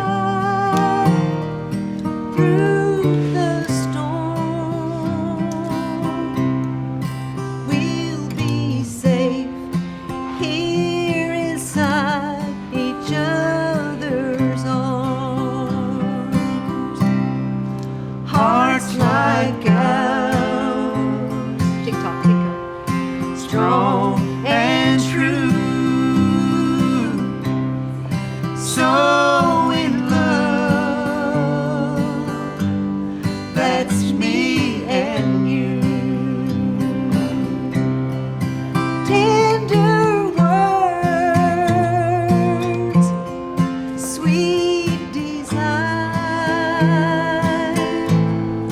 true love songs still belong to hearts like ours. Yeah. And then the verse is Out in forever, high above the stars, love is shining down on us, right here where we are. two thumbs up. For the world We had a good time, didn't we? plainly see every day, just the way love can be. Hearts like ours, strong and true. So in love, that's me and you. Tender words, help me Lord,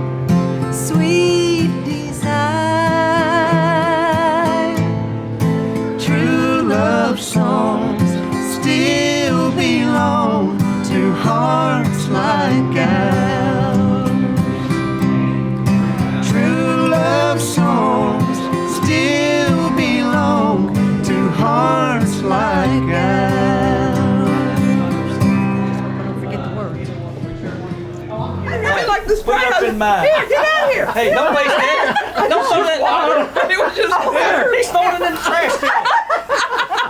Give me that hair. I'll pick it up. I'll glue it on you, Jimmy. You guys got that super glue. Yeah. I got that super glue. in the first place. Last time I seen it. Yeah, out of our engine. That's what happened to my hair. All right.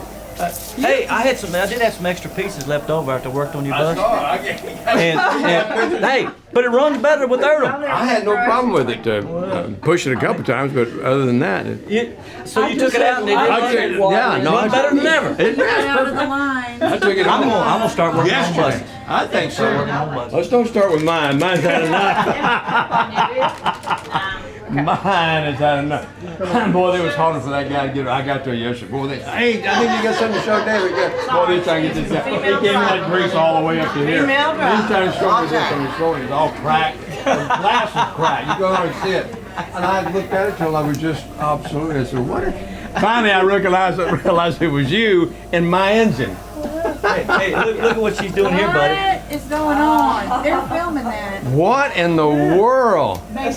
We had to just powder a shiny spot. Calm down. Calm down. We didn't start a war or behead anyone. He's a star. He shines. It gets so hot you cook an egg up on top of that thing sometimes. Well, you know, it's just I got a hole in the last haircut I had. That's what it was. Got a hole in it. Is that because my nephew Jimmy got a hold of ours Monday night. Tell me what you think. How's Jimmy doing? Well, he tries to get hold of my eyebrows and he cuts them all the way off. He just, wait a minute. Well, I got to do the other side now. I said, well, yeah, you do. Jimmy, is that too much? Like I know. That doesn't matter. You're not in a normal parade. Like it. It is kind of bright. You look beautiful. No, I love it. See, I went to pick up this. I think you look beautiful. You know what? When I turned around and looked at you, do you know what I saw? Your beautiful blue eyes. I mean, that's what the whole makeup makes your eyes just go boom. Now, I want you to be. Oh, it's pretty. Jimmy, I'm going to turn on you any minute now. I'm going to turn on you any minute now. I'm warning you. I'm warning you. Yeah, you know that. Yeah, been working on me. Jump in that chair. Oh, well, she's in and we're getting dangerous here. Okay. Yeah. Okay. Can you have big hair? Oh yeah, tell her her hair's great. That's fine. I love to hear that. Your hair's great. I love to hear that. Your hair is beautiful. Isn't it pretty? I'm telling everybody how good their hair looks. Nobody said nothing to me. Nobody said no. Your hair looks great, beautiful. Thank you, Jimmy. Jimmy Yeary likes my hair. Jimmy, we love your hair. I remember when you had a. Well, I remember when you had a. Oh, okay. My hair. I remember you had it. It was real long in the back. Oh, he had a mullet, kind of. Oh, You well, did. He had a mullet. my mullet turned into a skullet. That's what happened. That's what happened. Oh, you know. Yay! I think I won. This is just a little something I want to give you. Oh, well. Bye.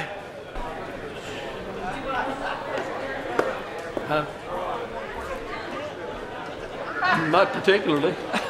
I mean, unless you just wanted to, well, this is a different outfit, isn't it? Well?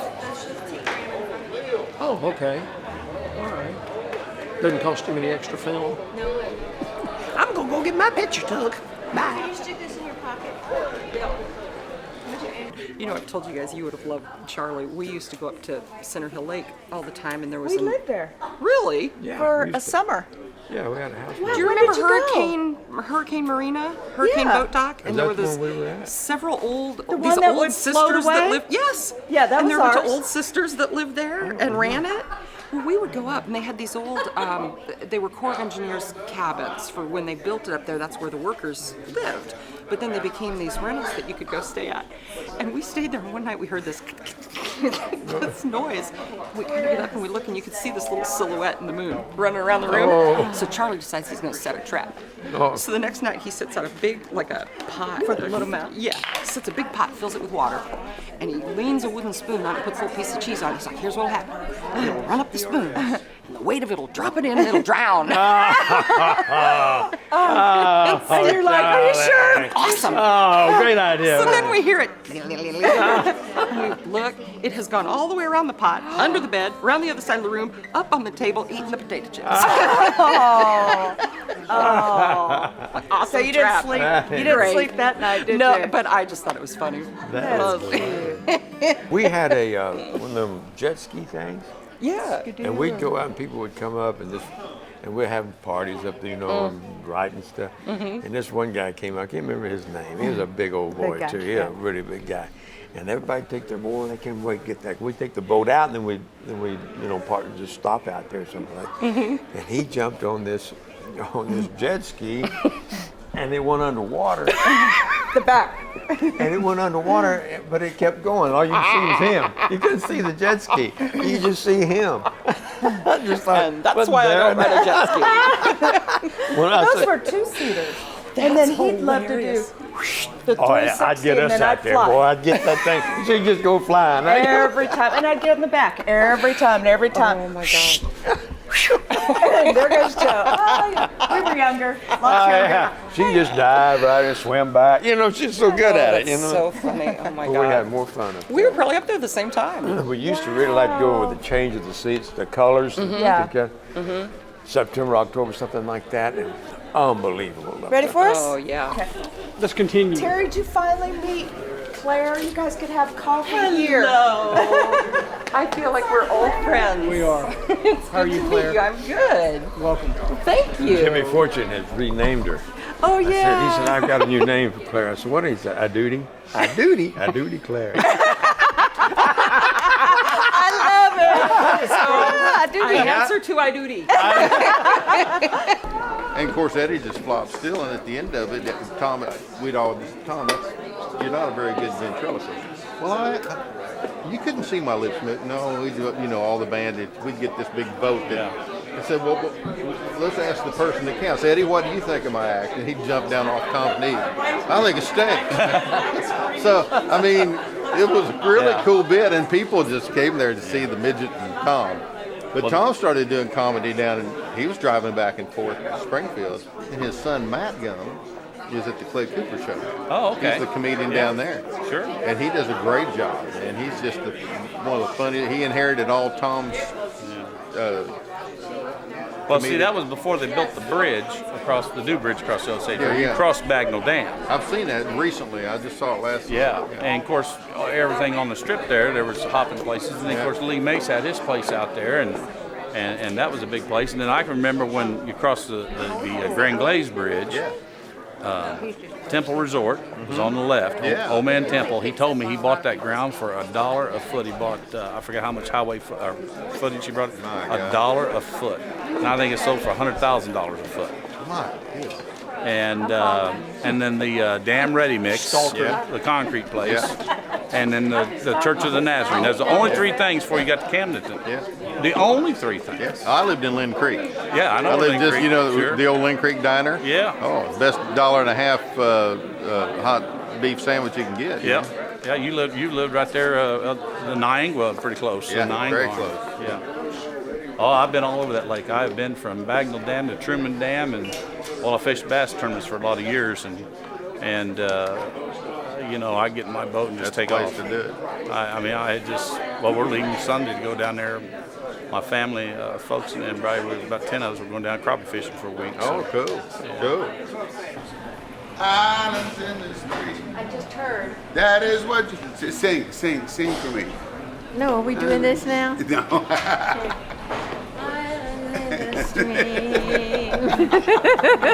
Welcome to the Sweethearts reunion. Larry and Luann, the Black Twins. Like your shirt. I told him that too.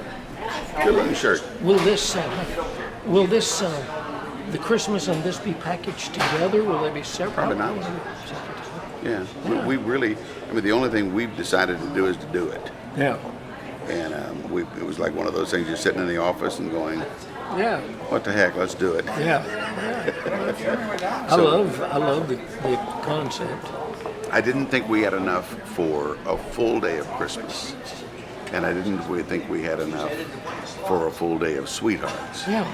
Because you can't, once you put 13 couples in that room or 10 couples in the room, now you got 20 people or 25 people, and it's so it's going well. I think it's doing what it should be doing. Good.